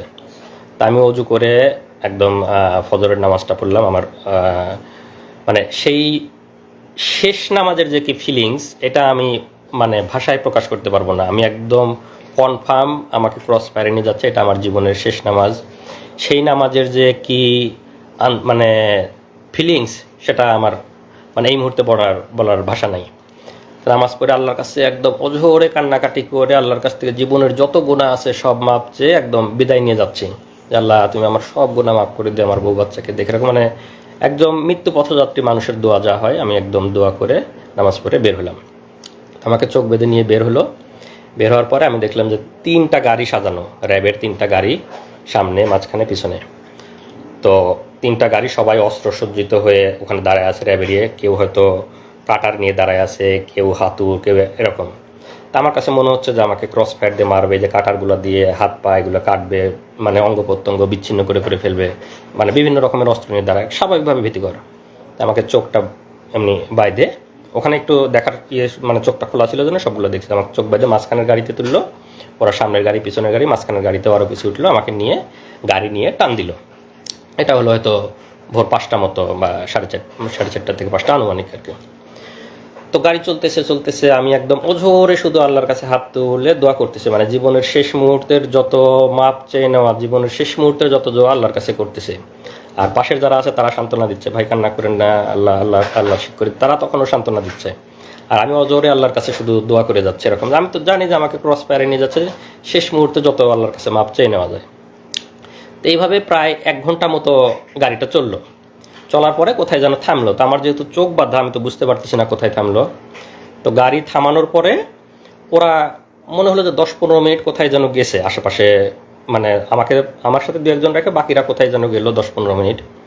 তো 10-15 মিনিট পরে এসে আমাকে গাড়ি থেকে নামানোর পরে তো তখন আমাকে যেহেতু এয়ারপোর্ট থেকে তুলে নিয়ে গেছিলো, আমার লাগেজ, আমার ল্যাপটপের ব্যাগ সব কিছু আমার হাতে, আমার লাগেজটা ধরাই দিল, কাঁধে ল্যাপটপের ব্যাগটা দিল, আমার মোবাইলটা দেয়নি, মোবাইলটা দিলে যদি কোথায় কল দেই। তো ওই সময় আমার চোখটা খুলে দিল। চোখ যখন খুলে দিল তখন আমি দেখি আমাকে নামাই দিছে বিমানবন্দর স্টেশন, এয়ারপোর্টের অপোজিটে যে বিমানবন্দর স্টেশনের সামনে নামাই দিছে। তো এটার কারণ হলো যেহেতু আগের দিন সব জায়গায় নিউজ হয়ে গেছে যে কোরিয়াতে ফেরার পথে পিএইচডি গবেষক অপহরণ হয়েছে, আমার বাড়ি পাবনাতে, আমাকে বিমানবন্দরের সামনে থেকে পাওয়া যাচ্ছে না, বিমানবন্দরে যাওয়ার পথে পাওয়া যাচ্ছে না, এরকম নিউজ হয়েছে। এই জন্য ওরা আমাকে বিমানবন্দর স্টেশনের সামনে নামাই দিয়ে তখন আমাকে বলতেছে যা তোর যেখানে খুশি যা। আচ্ছা, আরেকটা জিনিস, ওই নামানোর আগে গাড়ির মধ্যে আমার হাতে একটা দিয়ে ওই শয়তানটা, ওর নামটা আরেকটু পরে বলবো, মানে চরমভাবে একটা চাপ দিচ্ছে, একটা কি যেন একটা ডিভাইস আমার সবগুলো আঙ্গুলের মধ্যে দিয়ে, মানে মনে হচ্ছে সবগুলো আঙ্গুল ভেঙে ফেলতেছে যাতে আমি শক্ত করে কোনো কিছু ধরতেও না পারে আমার লাগেজটা কোনো মতো। তো চরমই আমি তো অনেক চেঁচামেচি করে গাড়ির মধ্যে আর কি। পরে নামাই দিয়ে লাগেজ ধরাই দিল, কাঁধে আমার ল্যাপটপের ব্যাগ, বলে যা যেখানে খুশি যা। পরে আমি তাকায় দেখলাম বিমানবন্দর স্টেশন। তা আমি তখনও ভাবতেছি, মানে আমার তখনও তো মৃত্যু আতঙ্ক, আমি ভাবতেছি যে আমি ছেড়ে দেবো, পিছন থেকে হয়তো গুলি করে মেরে ফেলবে। আর গাড়িতে যখন নিয়ে আসতেছিল তখন তো মনেই হচ্ছিল যে হয়তো আমাকে কোনো ব্রিজের উপরে নিয়ে যাবে, কোনো ফাঁকা জায়গায় নিয়ে যাবে, গিয়ে গুলি করে মেরে ফেলে দেবে নদীতে বা ব্রিজ থেকে ফেলে দিবে, মানে বাংলাদেশে যেভাবে লাশ ভাসে থাকে সেরকম আমি কল্পনা করতেছি, আল্লাহর কাছে দোয়া করতেছি। আর বিমানবন্দর স্টেশনে নামাই দেওয়ার পরে আমি দেখতেছি বিমানবন্দর স্টেশন, কিন্তু আমার মনের মধ্যে মৃত্যু আতঙ্ক। আমার কাছে মনে হচ্ছে যে আমি হাঁটতে থাকবো, পিছন থেকে মনে হয় গুলি করে মেরে দিবে আর কি, ক্রস ফায়ার করে দিবে, এরকম মনে হচ্ছে। তা আমি আশেপাশে হাঁটতেছি আর ওরা আমাকে ঘিরে ধরে হাঁটতেছে। তো যারা ঘিরে ধরে হাঁটতে, যেহেতু আমার এই স্টেজে চোখ খোলা, আমি তো সবাইকে দেখতে পাচ্ছি। আর কয়েকদিন গার্ড দিছে, গার্ডদের অনেকের তো চেহারা আমি দেখছি। তো সেই গার্ডদের অনেকের র্যাবের ড্রেস পরা, অনেকের ড্রেস ছাড়া, তো সব রকমই আছে। তা আমি আস্তে আস্তে এয়ারপোর্ট স্টেশনের ভিতরে ঢুকে গেলাম। তখন একটু সকাল হয়েছে, এয়ারপোর্টের স্টেশনের কিছু লোকজন আসছে। তা আমার মধ্যে তো আমি দেখতেছি তারা আমার চারপাশে ঘিরে আছে। আবার আমার মনে হচ্ছে আমি যদি কোনোভাবে একটু ফ্যামিলিকে জানাইতে পারতাম, তো আমি ওখানে গিয়ে এক দুইজনকে একটু রিকোয়েস্ট করলাম, ভাই একটু মোবাইলটা দেওয়া যাবে, আমি একটু বাড়িতে কল দেবো। তো ওরা হয়তো আমার পিছন থেকে সিগন্যাল দিচ্ছে, খবরদার দেওয়া যাবে না। তো লোকজন না করলো যে না দেওয়া যাবে না, মোবাইল দিতে পারবো না। তো দুইজনকে আমি রিকোয়েস্ট করছি, ভাই প্লিজ আমাকে একটু মোবাইলটা দেন, আমি একটু আমার বাড়িতে কল দিব। মানে ওরা দেখতেছে আমি ওদেরকে দেখতেছি, কিন্তু তারপর আমি রিকোয়েস্ট করতেছি, তো ওদের হয়তো সিগন্যাল পায়, সে আর দেয় নেই। তো আমি স্টেশনে আরেকটু হাঁটতেই সে যে আমাকে প্রথমে হাত ধরে তুলে নিয়ে গেছিলো, ওর নামটা আরেকটু পরে বলবো, যেহেতু এখনো পর্যন্ত আমি তো জানি না সে কে, তো যখন জানবো তখনই বলবো। সে যে আমাকে বিমানবন্দরে হাত ধরে তুলে নিয়ে গেছিলো, যে শুয়োরটা, সেই এসে আবার আমার হাত ধরলো। হাত ধরে বলতেছে, এই আপনার নামে গোপন রিপোর্ট আছে, আপনারা সরকার বিরোধী লেখালেখি করেন, আপনারা সামনে নির্বাচনকে সামনে রেখে অপপরিকল্পনা করতেছেন। তো আপনাকে আমরা অ্যারেস্ট করতে আসছি। আমাদের কাছে গোপন রিপোর্ট ছিল যে আপনি এই মুহূর্তে এয়ারপোর্ট স্টেশনে আসবেন। আর ওই যে আমাকে গাড়িতে 10-15 মিনিট রেখে ওরা কোথায় যেন গেছিলো, ওরা গিয়ে একটা ট্রেনের টিকিট কেটে নিয়ে আসছে। ট্রেনের টিকিট কেটে আমার ল্যাপটপের ব্যাগের মধ্যে ঢুকাই দিছে, যে আমি এইমাত্র পাবনার ঈশ্বরদী থেকে ট্রেনে করে এসে বিমানবন্দর স্টেশনে নামলাম। যেহেতু আগের দিন মানে সব সংবাদ মাধ্যমে নিউজ হয়ে গেছে যে আমার বাড়ি পাবনাতে, আমি বিমানবন্দর থেকে উধাও হয়ে গেছি। তো ওরা ট্রেনের টিকিট কেটে দিয়েছে যে আমি ট্রেনে করে পাবনা ঈশ্বরদী থেকে এয়ারপোর্ট স্টেশনে এসে নামলাম। তো আমাকে ধরার পরে আপনার নামে রিপোর্ট আছে, আমার ল্যাপটপের ব্যাগ থেকে ট্রেনের টিকিটটা বের করলো। বের করে ওদেরই কিছু লোকজন সেট করা আছে এয়ারপোর্টের ওখানে, স্টেশনের ওখানেই। তো তাদেরকে দেখাচ্ছে, এই যে দেখেন ভাই, ওদের ট্রেনের টিকিট দেখাচ্ছে এরকম, দেখেন ট্রেনের টিকিট, আমাদের কাছে গোপন তথ্য ছিল, এখন ঈশ্বরদী থেকে এখানে আসবে, সেই গোপন তথ্যের ভিত্তিতে আমরা ওকে ধরতে আসছি, তো আপনারা সাক্ষী থাকলেন না। এইটা হলো আমার ট্রেনের টিকিট, কারণ আমি যে জামালপুর থেকে ইসলামপুর থেকে গেছিলাম তারিখ সহ, এটা আমার ট্রেনের টিকিট, যে আমি বিমানবন্দরে 3 দিন আগে গেছিলাম, এটা আমার ট্রেনের টিকিট। আর ওরা একটা ট্রেনের টিকিট কেটে ওই সময় আমার ব্যাগের মধ্যে ঢুকাই দিছিল। তো ঢুকাই দিয়ে লোকজনকে দেখালো যে ট্রেনের টিকিট, আপনারা সাক্ষী থাকলেন, ও এখন ঈশ্বরদী থেকে আসছে, এই সময় আমরা ওকে ধরে নিয়ে যাচ্ছি। তো কয়েকজন সাক্ষী রাখতে হয় ওখানে, ওদেরই 2-1 পানের দোকানদার বা আশেপাশে যারা, এই যে আপনাদের নাম দাম লিখে নিয়ে গেলাম, আপনারা সাক্ষী। সাবিনা কনফেকশনারি, বিমানবন্দর স্টেশন একটা সাবিনা এখনো আছে কিনা জানি না। তো ওইখান থেকে আমাকে ওদের 2-1 সাক্ষী লিখিত রাখলো। আর ওখানে লোকজন আবার ওদেরই লোকজন নাটক সাজাচ্ছে, ওরা দেখাচ্ছে যে ওই মোবাইল বের করে, এই যে দেখেন ভাই, ফেসবুকে এরা বিভিন্ন সরকার বিরোধী লেখালেখি করে, যে ফেসবুকে আপনারা দেখেন এরা বিভিন্ন গুজব ছড়ায়, মানে সরকার বিরোধী অপপ্রচার করে, এরকম মানে লোকজনকে বলতেছে। আর লোকজন অনেকে আগে আসে, হায় রে সরকার এত উন্নয়ন করে, তারপরেও ছেলেরা সরকারের বিরুদ্ধে লেখে, এরকম 2-1 বলতেছে। তা আমি ওদেরকে আবার, আপনারা ওদের লোক, আপনারা যান, আপনারা মানে ওদের না এখানে নাটক করতেছেন, আমি ওদেরকে চিল্লাপাল্লা করতেছি। যখন আমাকে বলতেছে যে আপনার নামে রিপোর্ট আছে, আপনাকে আমরা ধরতে আসছি, আমি তখন চিল্লাপাল্লা করছে যে আমাকে মানে গ্রেপ্তার করতে আসছেন, মানে আমি তো 3 দিন আপনাদের ওখানে ঘুমছিলাম, এখানে আমাকে এনে নাটক করতেছেন, মানে আমি খুব চিল্লাপাল্লা করছি। আশেপাশের লোকজন অন্তত যাতে জানে যে আমাকে ওরা 3 দিন ধরে ঘুম করে। আমার খালি মনে হচ্ছে কেউ যদি আমার একটু ছবি তুলে মানে নিউজে দেয় বা ফেসবুকে দেয়, অন্তত আমার ফ্যামিলি বা পরিচিত কারো না কারো নজরে আসবে। আমি খুব চিল্লাপাল্লা করি, ভাই আমাকে গুম করে রাখছিল, এরা আমাকে গুম করে রাখছিল, আমাকে ক্রস ফায়ারে দিবে, ভাই আমাকে মারি ফেলবে, কেউ আমার একটু ছবি তোলেন, কেউ একটু ফেসবুকে দেন, আমি এরকম চিল্লাবো। ওরা আমার মুখ চাপে ধরার চেষ্টা করছে, চুপ চুপ চুপ, এরকম মানে 2-1 কিল ঘুষিয়ে দিছে আমাকে। তো ওরা ওদের মতো তাড়াতাড়ি সাক্ষী নিয়ে আমাকে আবার বিমানবন্দর স্টেশন থেকে টেনে বের করে নিয়ে আসতো। আমাকে যখন বের করে নিয়ে আসতো তখনও আমি চিল্লাপাল্লা করতেছি, ভাই কেউ আমার একটা ছবি তোলেন, ভাই কেউ আমার একটা ছবি তোলেন, আমাকে ওরা নিয়ে যাচ্ছে, আমাকে গুম করে রাখছিল, কেউ একটু আমার ছবি তুলে একটু দেন, এরকম আমি বলতেছি। কিন্তু কেউই তো সাহস করে আর মানে মোবাইল বের করে ছবি তুলতে পারতেছে না।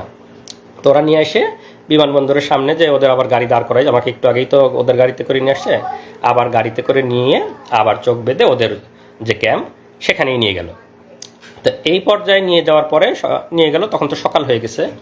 তো ওখানে যাওয়ার পরে কিছুক্ষণ পরে আমাকে এই প্রথম অফিসারটা তার রুমে নিয়ে গেল, আমাকে ডাক দিয়ে নিয়ে গেল যে আমার সাথে এখন তো যেহেতু মানে হয়ে গেছে, ওখানে নিয়ে যাওয়ার পরে ওরা আবার আমি তো জানি না সংবাদ সম্মেলন, যেহেতু আমি ঘুমে ওদের ওখানে আছি, ওরা জানে, ওরা বলবে যে এই সময় আপনারা জানেন সবাই যে সংবাদ সম্মেলন করলো। ওরা সংবাদ সম্মেলন ডাকে, সব সাংবাদিক ডাকে, সব ওদের, যেহেতু তখন তো দালাল মিডিয়া ছিল, এখন ইনশাল্লাহ মিডিয়া সত্য কথা বলবেন, আপনারা সত্য কথা লিখবেন। তো মিডিয়াতে প্রচার করলো যে সেই কথিত পিএইচডি গবেষক, সে আসলে কোরিয়াতে কোনো পিএইচডি করতো না, তারা সরকার বিরোধী অপপ্রচার করত, সরকার বিরোধী লেখালেখি করত, সে গোপনে আজকে কোরিয়াতে পালাই যেতে লাগছিল। আমরা গোপন তথ্যের ভিত্তিতে বিমানবন্দর স্টেশন থেকে তাকে গ্রেপ্তার করে নিয়ে আসছি। তো এরকম সরকার মানে তাদের মতো করে সাজায় তারা সংবাদ সম্মেলন করে বিভিন্ন মিডিয়াতে দিয়ে দিল।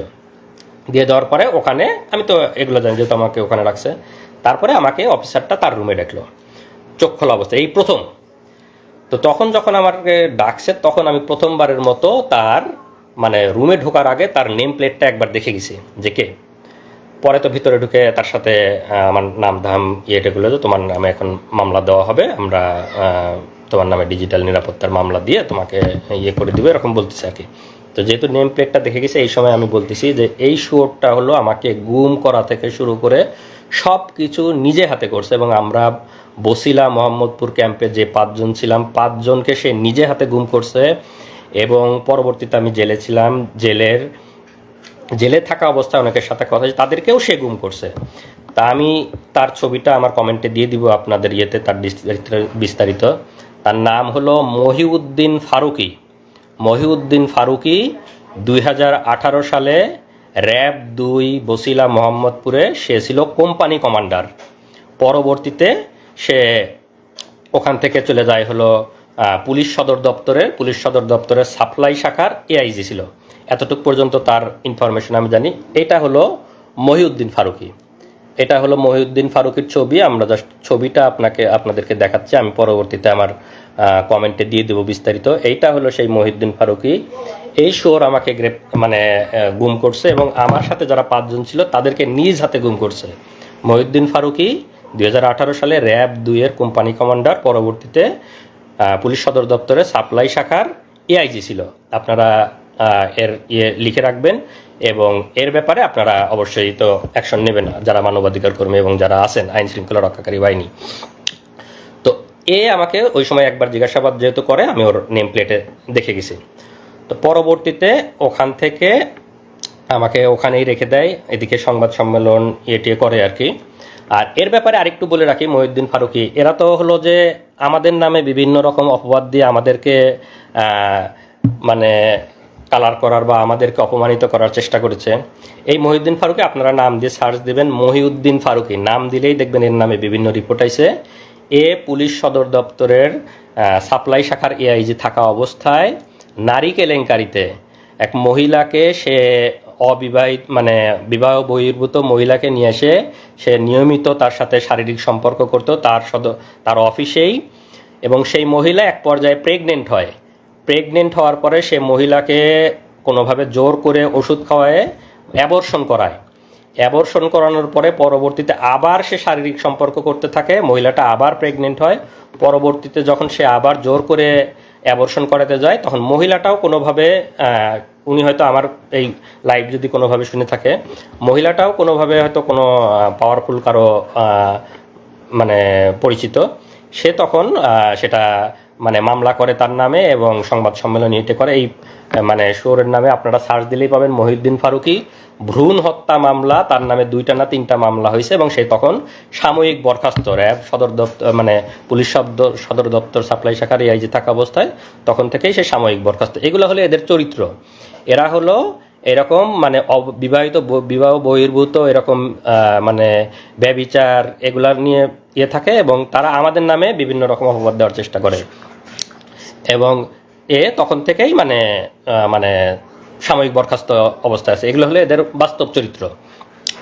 তো ওখান থেকে তারপরে আমাকে যখন ওখানে রাখে, সংবাদ সম্মেলন করার পরে আমাকে নিয়ে পেপার পত্রিকায় ওদের মতো করে ভুয়া রিপোর্ট দেয়। এবং ওই দিন রাতে আমি যেহেতু বিমানবন্দরে চিল্লা চেঁচামেচি করছি যে আমাকে ওরা গুম করে রাখছিল, আমাকে কেউ ছবি তোলেন, কেউ আমার একটা ছবি তুলে রাখেন, আমাকে এরকম বলছি। তো তখন ওই দিন রাতে ওরা এইটা বুঝতে পারছে যে আমি লোকজনকে বলে দেওয়ার চেষ্টা করছি, ওদেরকে ধরা খাওয়ানোর চেষ্টা করছি। তো ওই দিন রাতে আমাকে ভয়ানক টর্চার করছে, শারীরিক টর্চার, যে তুই খুব চালাক না, তুই আমাদেরকে ধরাই দেওয়ার চেষ্টা করছিস যাতে আমরা ধরা পড়ে যাই, আমরা তোকে গুম করছি, এরকম চিল্লা চেঁচামেচি মানে অনেক অকথ্য ভাষায় গালিগালাজ করছে, এবং ওই দিন রাতে আমাকে টর্চার করছে। তো টর্চারটা এরকম, রাতের বেলা আমি বলি আসলে, ওই দিন রাতে আমাকে চোখ বেঁধে ওদের আবার রুমে নিয়ে যায়, মানে দিনে চোখ খোলা ছিল, রাতের বেলা চোখ বাঁধা অবস্থায় আবার রুমে নিয়ে যায়। রুমে নিয়ে গিয়ে আমার এভাবে 2 হাতটা এরকম বাঁধে এখানে হাত বাঁধে, আমার 2 পা বাঁধে, 2 পা এবং 2 হাত বাঁধে। আমার এই হাতের মধ্যে দিয়ে এই দিক দিয়ে একটা বাঁশ মতো ঢুকাই দেয়, আমি তো চোখ বাঁধা দেখতে পাচ্ছি না, বাঁশ মতো এরকম আড়াআড়ি ঢুকাই দেয়। এবং আমার পায়ের উপরে এখানেও আড়াআড়ি একটা বাঁশ মতো রেখে দেয়। তো 2টা বাঁশ, আমার দুই পায়ের উপর আড়াআড়ি একটা, আমার হাতের উপর আড়াআড়ি একটা। আর এই 2 বাঁশের উপরে মানে এই বাঁশের উপরে 2-4 জন, ওই বাঁশের উপরে 2-4 জন এরকম দাঁড়ায়, মানে রুটি বলার মতো, যেরকম মানে আমরা যেরকম বেলন দিয়ে রুটি বলি এইরকম একদম চাপ দিয়ে এরকম বলতেছে। আমি তো চিল্লাই করছি। যখন চিল্লাচ্ছি তখন আমার মুখের মধ্যে গামছা গুঁজে দিছে, যাতে মানে চিৎকার বাইরে না যায়। আমার মুখের মধ্যে চিল্লাচ্ছে। পরে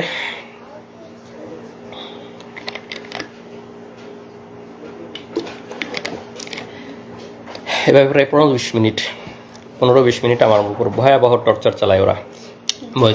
মহিউদ্দিন এই সেই গেঞ্জি বলতে ভুলে গেছি, এই সেই গেঞ্জি যে গেঞ্জি পরা অবস্থায় আমাকে তুলে নিয়ে গেছিলো, এই গেঞ্জি পরা অবস্থায় ছিলাম। এই গেঞ্জি পরা অবস্থায় আমাকে ওই টর্চার করে, রক্ত এবং ময়লা মিশ্রিত সেই গেঞ্জি।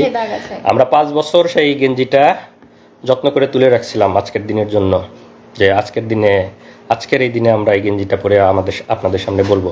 এই সেই গেঞ্জি পরা অবস্থায় আমাকে টর্চার করে, ভয়ানক টর্চার, রক্ত এবং ময়লা এখনো আছে।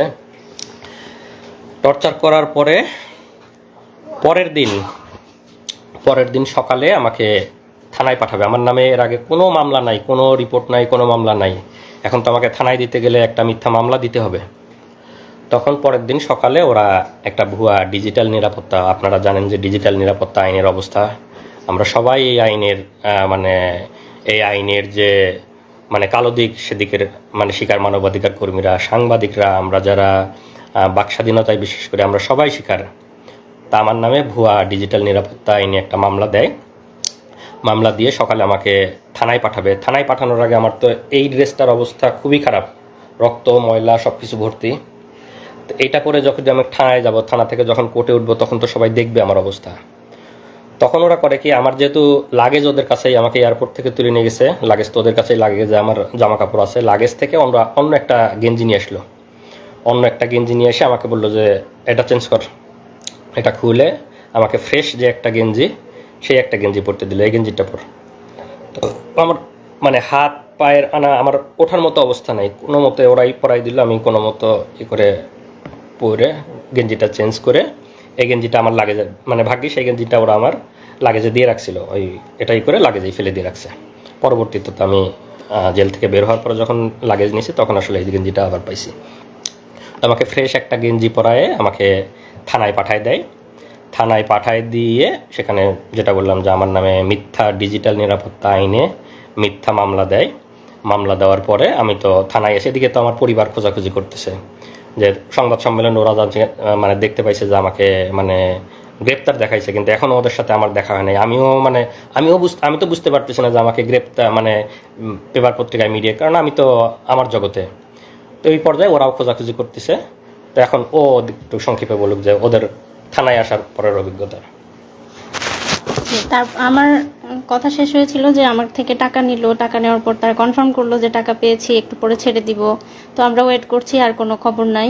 এরপরে যখন অনেক বেশি ভাইরাল হলো, তারপর হচ্ছে মানে আমার কাছে ওই যে আমার হাজবেন্ড বললো না যে যারা গার্ড দিচ্ছিল তাদেরকে অনেক রিকোয়েস্ট করছে, তো সেখানকার একজন আমাকে কল দিয়ে বলছে যে আমি আপনার হাজবেন্ডের ব্যাপারে জানি, উনি ভালো আছে, উনি মারা যায় নাই, উনি ঠিক আছে, আপনারা চিন্তা করিয়েন না।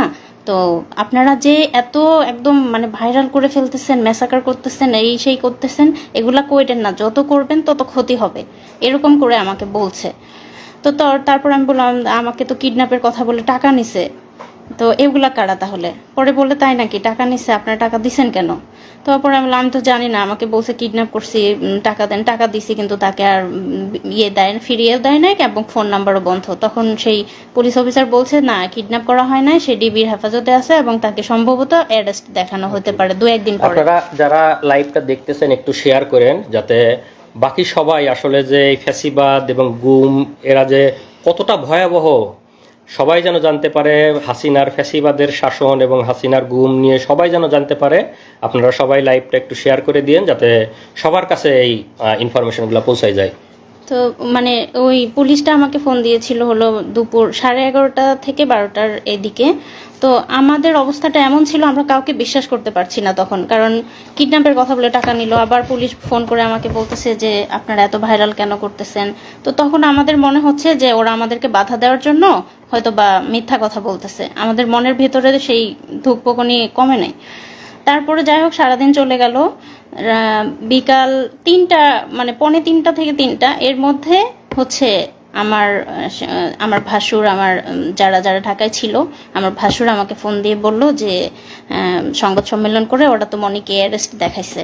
তো ইয়েতে কি রেলওয়ে থানায় অ্যারেস্ট দেখাইছে।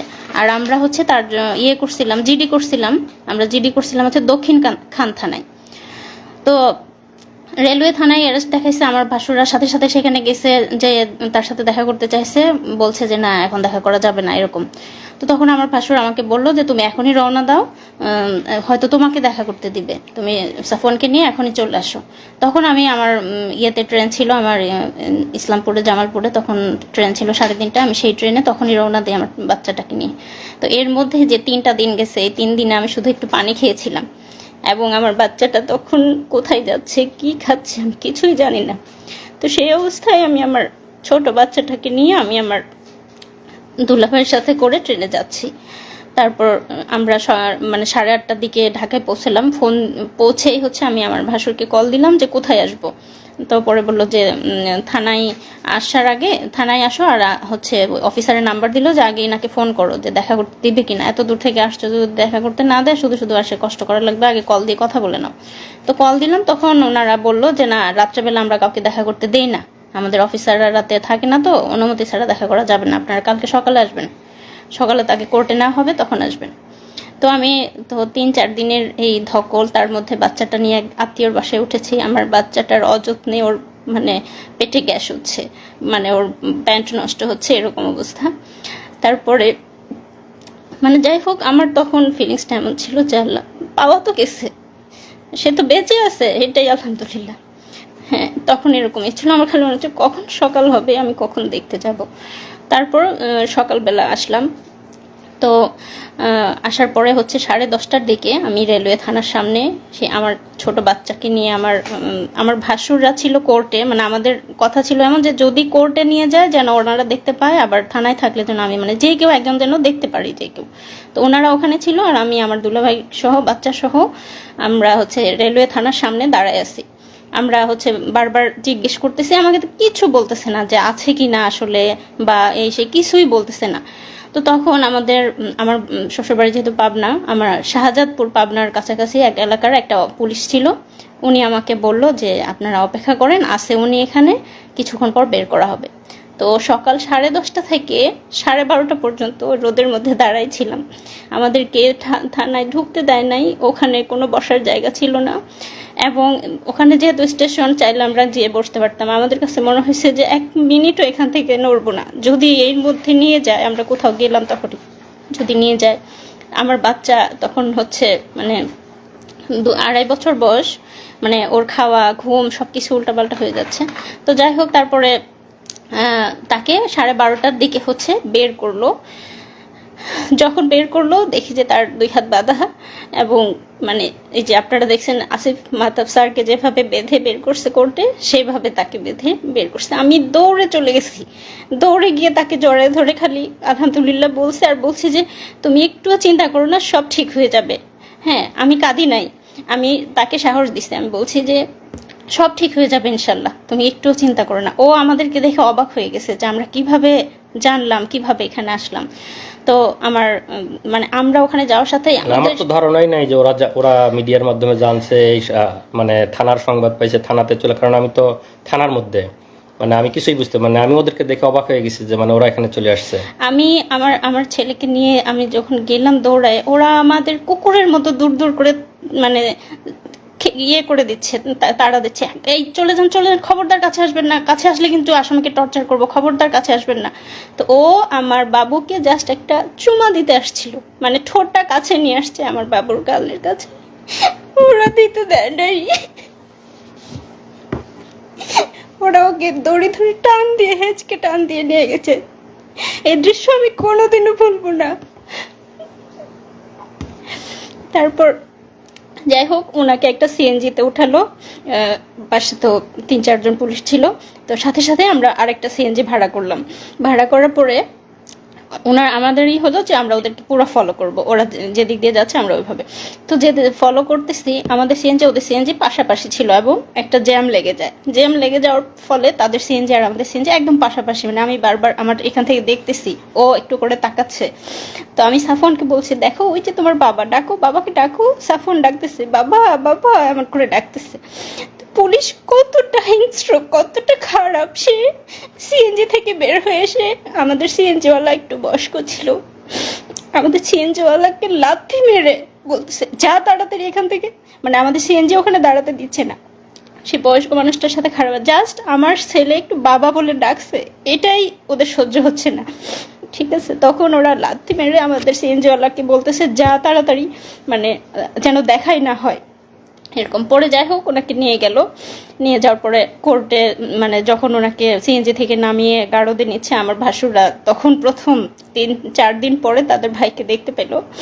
তারপর আমরাও নামলাম। নামার পরে আমরা মানে অপেক্ষা করছি কি করে কি হবে, কারণ আমাদের পরিবারে কোনো, আমার শ্বশুর বাড়ি আমার বাবার বাড়ি কোনো ফ্যামিলিতেই এরকম কিছু হয় না, আমরা কিচ্ছু জানি না কি হতে যাচ্ছে কি হবে। কিন্তু আমার মনের মধ্যে একটা সাহস ছিল যে আমার ভাসুররা অনেক ভালো ভালো জব করে, ইনশাল্লাহ খুব দ্রুত বের করে আনতে পারবে। আমি জানি না, আমি ছোট মানুষ, তখন এসব বুঝি না, মানে এত কষ্ট যে হবে সেটা বুঝতে পারিনি। আমার মনে হয়েছে খুব দ্রুত 2-3 দিনের মধ্যেই হয়তো বের করতে পারবে। তো তারপর যাই হোক, গারদ থেকে তাকে কোর্টে নেওয়া হলো। আমরা পিছে পিছে যাচ্ছি, আমাদেরকে একটু কাছে ঘেঁষতে দিচ্ছে না, মানে কোনো কথা কোনো ইনফরমেশন যেন আমরা তাকে না দিতে পারি বা উনি আমাদেরকে কিছু না জানাতে পারে, তার কাছেই ঘেঁষতে দিচ্ছে না এবং দূর দূর করে তাড়িয়ে দিচ্ছে। তারপর হচ্ছে তাকে তখন কোর্টে তোলা হলো। এরপর তুমি বলো। যে আসলে অভিজ্ঞতা বলতে গেলে আরও অনেক কষ্টের কথা, সব কিছু বলা এক লাইভে সম্ভব না। এরপরে তো আমাকে কোর্টে নিল গারদের, বা মানে কোর্টের কাহিনী আপনারা অনেকেই জানেন, যাদের পরিবারের অনেকে মামলা মোকদ্দমার শিকার হয়েছে। সেখানে কি অবস্থা সেটা আর বর্ণনা না করি, আমাদের লাইভ অনেক লম্বা হয়ে যাবে। তো আমাকে সেখানে যেহেতু বললাম যে ডিজিটাল নিরাপত্তা আইন, সরকার যে আইনটা করছে আমাদের বাক স্বাধীনতা হরণের আইন, আমাদের স্বাধীনতা হরণের আইন, সেই আইনে মিথ্যা মামলা দেয়। মামলা দিয়ে আমাকে কোর্টে চালান দেয় এবং কোর্ট থেকে আমাকে রিমান্ড দেওয়া হয়। আইনজীবী, আমি তখন আমার আইনজীবী বলছে যে পিএইচডি করে, পিএইচডি শেষ, মানে শেষের ইয়েতে, মানে স্কলার, সে রিসার্চার। এত কিছু শোনার পরেও বিচারক আমাকে রিমান্ডে দিছে, আসিফ মাহতাব স্যারকে বা আমাদের সম্মানিত শিক্ষকদেরকে যেভাবে দেওয়া হয় সেভাবে আমাকে প্রথমে 3 দিনের রিমান্ডে দেয়, পরে আরও 1 দিনের রিমান্ড এবং সেগুলোর অভিজ্ঞতা বর্ণনা করতে গেলে আরও অনেক লম্বা হয়ে যাবে। তো সেগুলো আজকে বর্ণনা না করি। তো 3 দিনের মানে রিমান্ডগুলো শেষ হওয়ার পরে আমাকে রিমান্ডের ওখানে আমার ফ্যামিলির কাছ থেকে টাকা দাবি করছে, আমার কাছে ফ্যামিলির কাছ থেকে টাকা করছে, আমার ওখান থেকে টাকা নিছে। আমার মোবাইলটা ওদের কাছে ছিল। মানে হাসিনা তো সারা বাংলাদেশে, মানে পুলিশ এবং সব জায়গায় যে দুর্নীতি করছে, ওরা ওখানেই আমাকে বলতেছে যে মানে টাকা দিতে হবে। মানে ওখানে আমি কিভাবে টাকা দিব, তখন মানে আমাকে বিভিন্ন রকম ভয়ভীতি দেখাচ্ছে, আমার ফ্যামিলির উপর করবে, ফ্যামিলির উপর মানে ফ্যামিলিকেও জড়াবে এগুলোর মধ্যে। তখন আমি ওদেরকে বললি যে আমার মোবাইলটা আপনাদের কাছে আছে কিনা। হ্যাঁ, মোবাইল আছে। তখন আমি যেহেতু ইন্টারনেট ব্যাংকিং ইউজ করতাম, আমার কোরিয়ার যে ইন্টারনেট ব্যাংকিংয়ের অ্যাপস আমার মোবাইলে ইনস্টল করা ছিল, আমি ওখান থেকে ওদের মানে বিকাশে মানে ইনস্ট্যান্ট 10,000 টাকা ট্রান্সফার করে দেই। তখন মানে একটু মানে ঠান্ডা, মানে পুলিশ তো ঘুষখোর, মানে ওদের কাছ থেকে 1 লাখ টাকা ওদের কাছ থেকেও চাইছে। তারপরে আমাকে মিথ্যা মামলা রিমান্ড শেষ করার পরে আদালতের মাধ্যমে আমাকে জেলে পাঠায় দেয়। তো জেলের অনেক অভিজ্ঞতা, জেল, রিমান্ড এগুলা বলতে গেলে আসলে আরও বিস্তারিত বলার সময় নাই, লাইভও লম্বা হয়ে যাবে। তো জেলের সবচেয়ে সুন্দর একটা অভিজ্ঞতা হলো যে আমাদের শহীদ দেলোয়ার হোসেন সাইদি হুজুরের সংস্পর্শ পাইছি আমি ওই সময়। সাইদি হুজুর এবং আমাকে কেরানীগঞ্জ জেল থেকে কাশিমপুর জেলে পাঠানো হয়েছিল। তো কাশিমপুর জেলে যখন ছিলাম সাইদি হুজুর সেখানে ছিলেন। আমি এবং সাইদি হুজুর প্রায় 20-25 দিন একসাথে ছিলাম। বিকালে আমরা একসাথে হাত ধরে হাঁটতাম, সাইদি হুজুরের সাথে গল্প করতাম। অনেক অনেক অনেক নসিহা করছে, আমার হাত ধরে আমার ওই যে টর্চার করছে, আমার আঙ্গুলগুলা প্রায় আমি 3 মাস এই দুইটা আঙ্গুল মানে কোনোভাবেই আমি মানে এরকম ভাঁজ করে এই 3টা আঙ্গুল দিয়ে আমি খাওয়া দাওয়া করতাম। এই 2টা আঙ্গুলের কোনো ফিলিং ছিল না। ওরা এমনভাবে মানে টর্চার করে যে এখানে বাইরে থেকে বোঝা যায় না, ভিতরের নার্ভ এবং ভেসেলগুলো যাতে ড্যামেজ হয়ে যায়। তো এই কারণে চাপ দেওয়ার ফলে হাত এবং পায়ের নার্ভগুলো কাজ করে না। বাইরে থেকে দেখে মনে হবে যে হালকা একটু দাগ বা এর মতো, কিন্তু ভিতরের নার্ভ মানে ড্যামেজ হয়ে যায়। এই কারণে দেখা যায় যে এদিকের সাপ্লাইগুলো বন্ধ হয়ে যায়। তো আমার এই 2টা আঙ্গুল প্রায় 3 মাস কোনো ফিলিংস পাইতাম না আমি। এবং আমি যেহেতু রিসার্চার, আমি পাইপেট ইউজ করি, আমি তো সবসময় এই ফিঙ্গারটা ইউজ করতে হয়। এই ফিঙ্গারের আমি কোনো মানে পেতাম, কোনো ফিলিংসই পাইতাম না। এটা তো এই ভাঁজ করা বা কোনো ফিলিংস ছিল না এই 2টা আঙ্গুল প্রায় 3 মাস। তো দেলোয়ার হোসেন সাইদি হুজুরের সভাপতি ছিলাম, উনি আমার হাতে মেসেজ করে দিছে, দোয়া করছে সাইদি হুজুরকে আল্লাহ জান্নাতুল ফিরদাউস নসিব করুক। এটা আমার জেলের সবচেয়ে সুন্দর অভিজ্ঞতা যে সাইদি হুজুরের মতো একজন মানুষের সহচর্যে আমি প্রায় 20 দিন ছিলাম। উনি আমাকে ওনার একটা ফতুয়াও গিফট করছিলেন ওই সময়। আর এই যে আমরা এতদিন পরে আজকে লাইভে আসছে, আপনারা সবাই জানেন যে বাংলাদেশ কোন ফ্যাসিবাদের মধ্যে ছিল। আমাদের কোনো বাক স্বাধীনতা ছিল না, আমাদের বলার কোনো সুযোগ ছিল না, বলার কোনো অধিকার ছিল না। মিডিয়া আমাদের কথা প্রচার করতো না। আমাদের পরিবারের উপর টর্চার করা হতো,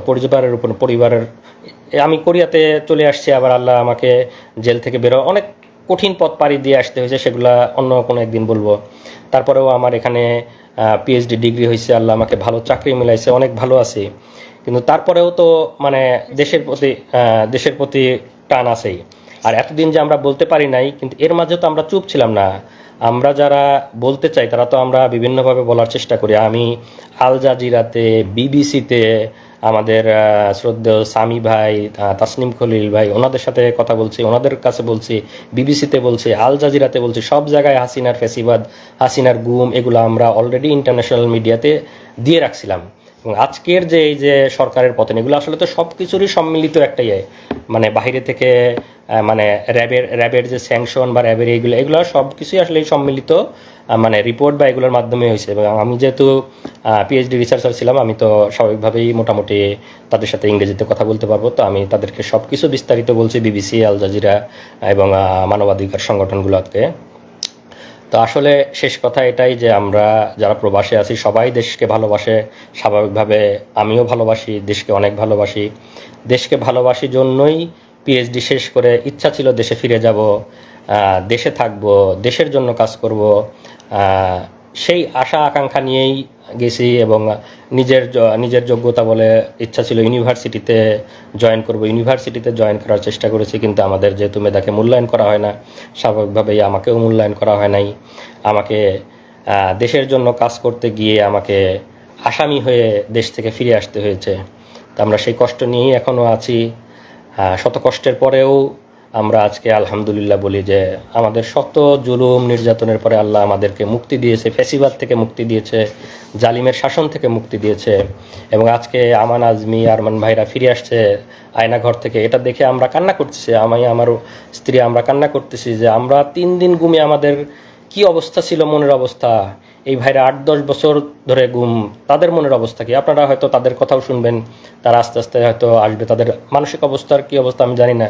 3 দিনেই তো আমার মানসিক অবস্থা বর্ণনা করলাম। এবং এই অবস্থায় সবসময় দেশে যাওয়ার জন্য উদ্যম, যেহেতু মিথ্যা মামলা দিয়ে রেখেছে এবং দেশের জন্য কাজ করতে গিয়ে দেশ থেকে আসামি হয়ে ফিরে আসছি। দেশে যাওয়ার খুব বেশি সুযোগ ছিল না। এর মাঝে আমার আম্মা ক্যান্সারে আক্রান্ত হয়ে মারা যায়। আমি আম্মাকে শেষবার দেখতে পারি। আম্মা মারা যাবে, আম্মা ডাক্তার বলছে যে এত মেয়াদ আছে, এত মাস ম্যাক্সিমাম হয়তো টাইম পাইতে পারে। আম্মার ডায়াগনোসিস হয়েছিল লেট স্টেজে। সব কিছু জানার পরেও আমরা আম্মার জন্য যাইতে পারি। শেষ মুহূর্তে না পেরে আম্মার যখন অবস্থা বেশি খারাপ, আমি টিকিট কাটছিলাম। আমি, আমার স্ত্রী, সন্তান, আমরা 4 জন সবাই টিকিট কাটছি যে যত যাই হোক আমাকে গ্রেপ্তার করলেও আমি যাব, আম্মাকে আমার দেখতেই হবে। আম্মা সেই শেষ সময় আমি টিকিট কেটে যাওয়ার চেষ্টা, তখন করোনার পিক সময়, টিকিট অনেক এক্সপেন্সিভ, টিকিট পাওয়া যায় না, ফ্লাইট নাই। সেই মুহূর্তে আমি টিকিট কেটে মানে আম্মার জন্য গেছি, কিন্তু আমি যেদিন টিকিট কাটছি আম্মা তার পরের দিন মারা গেছে। আমি যেতে যেতে আম্মার জানাজা পাই নাই, আমার যেতে আরও একদিন ডিলে হয়েছে। কারণ তখন করোনার সময় তো আমাদের পারমিশন নিয়ে যাইতে হইতো যে আমরা ফিরে আসবো। করোনার সময় ফ্লাইট অ্যাভেলেবেল ছিল না, টিকিট কেটে যাওয়ার সুযোগ ছিল না। তো টিকিট কেটে আমার ফ্লাইট ছিল 2 দিন পরে। আমি যেদিন টিকিট কাটছি পরের দিন আম্মা মারা গেছে। তো আমি আমার আম্মাকে পাই নাই, এই আফসোস আমার সারা জীবনে যাবে না। আমি আম্মাকে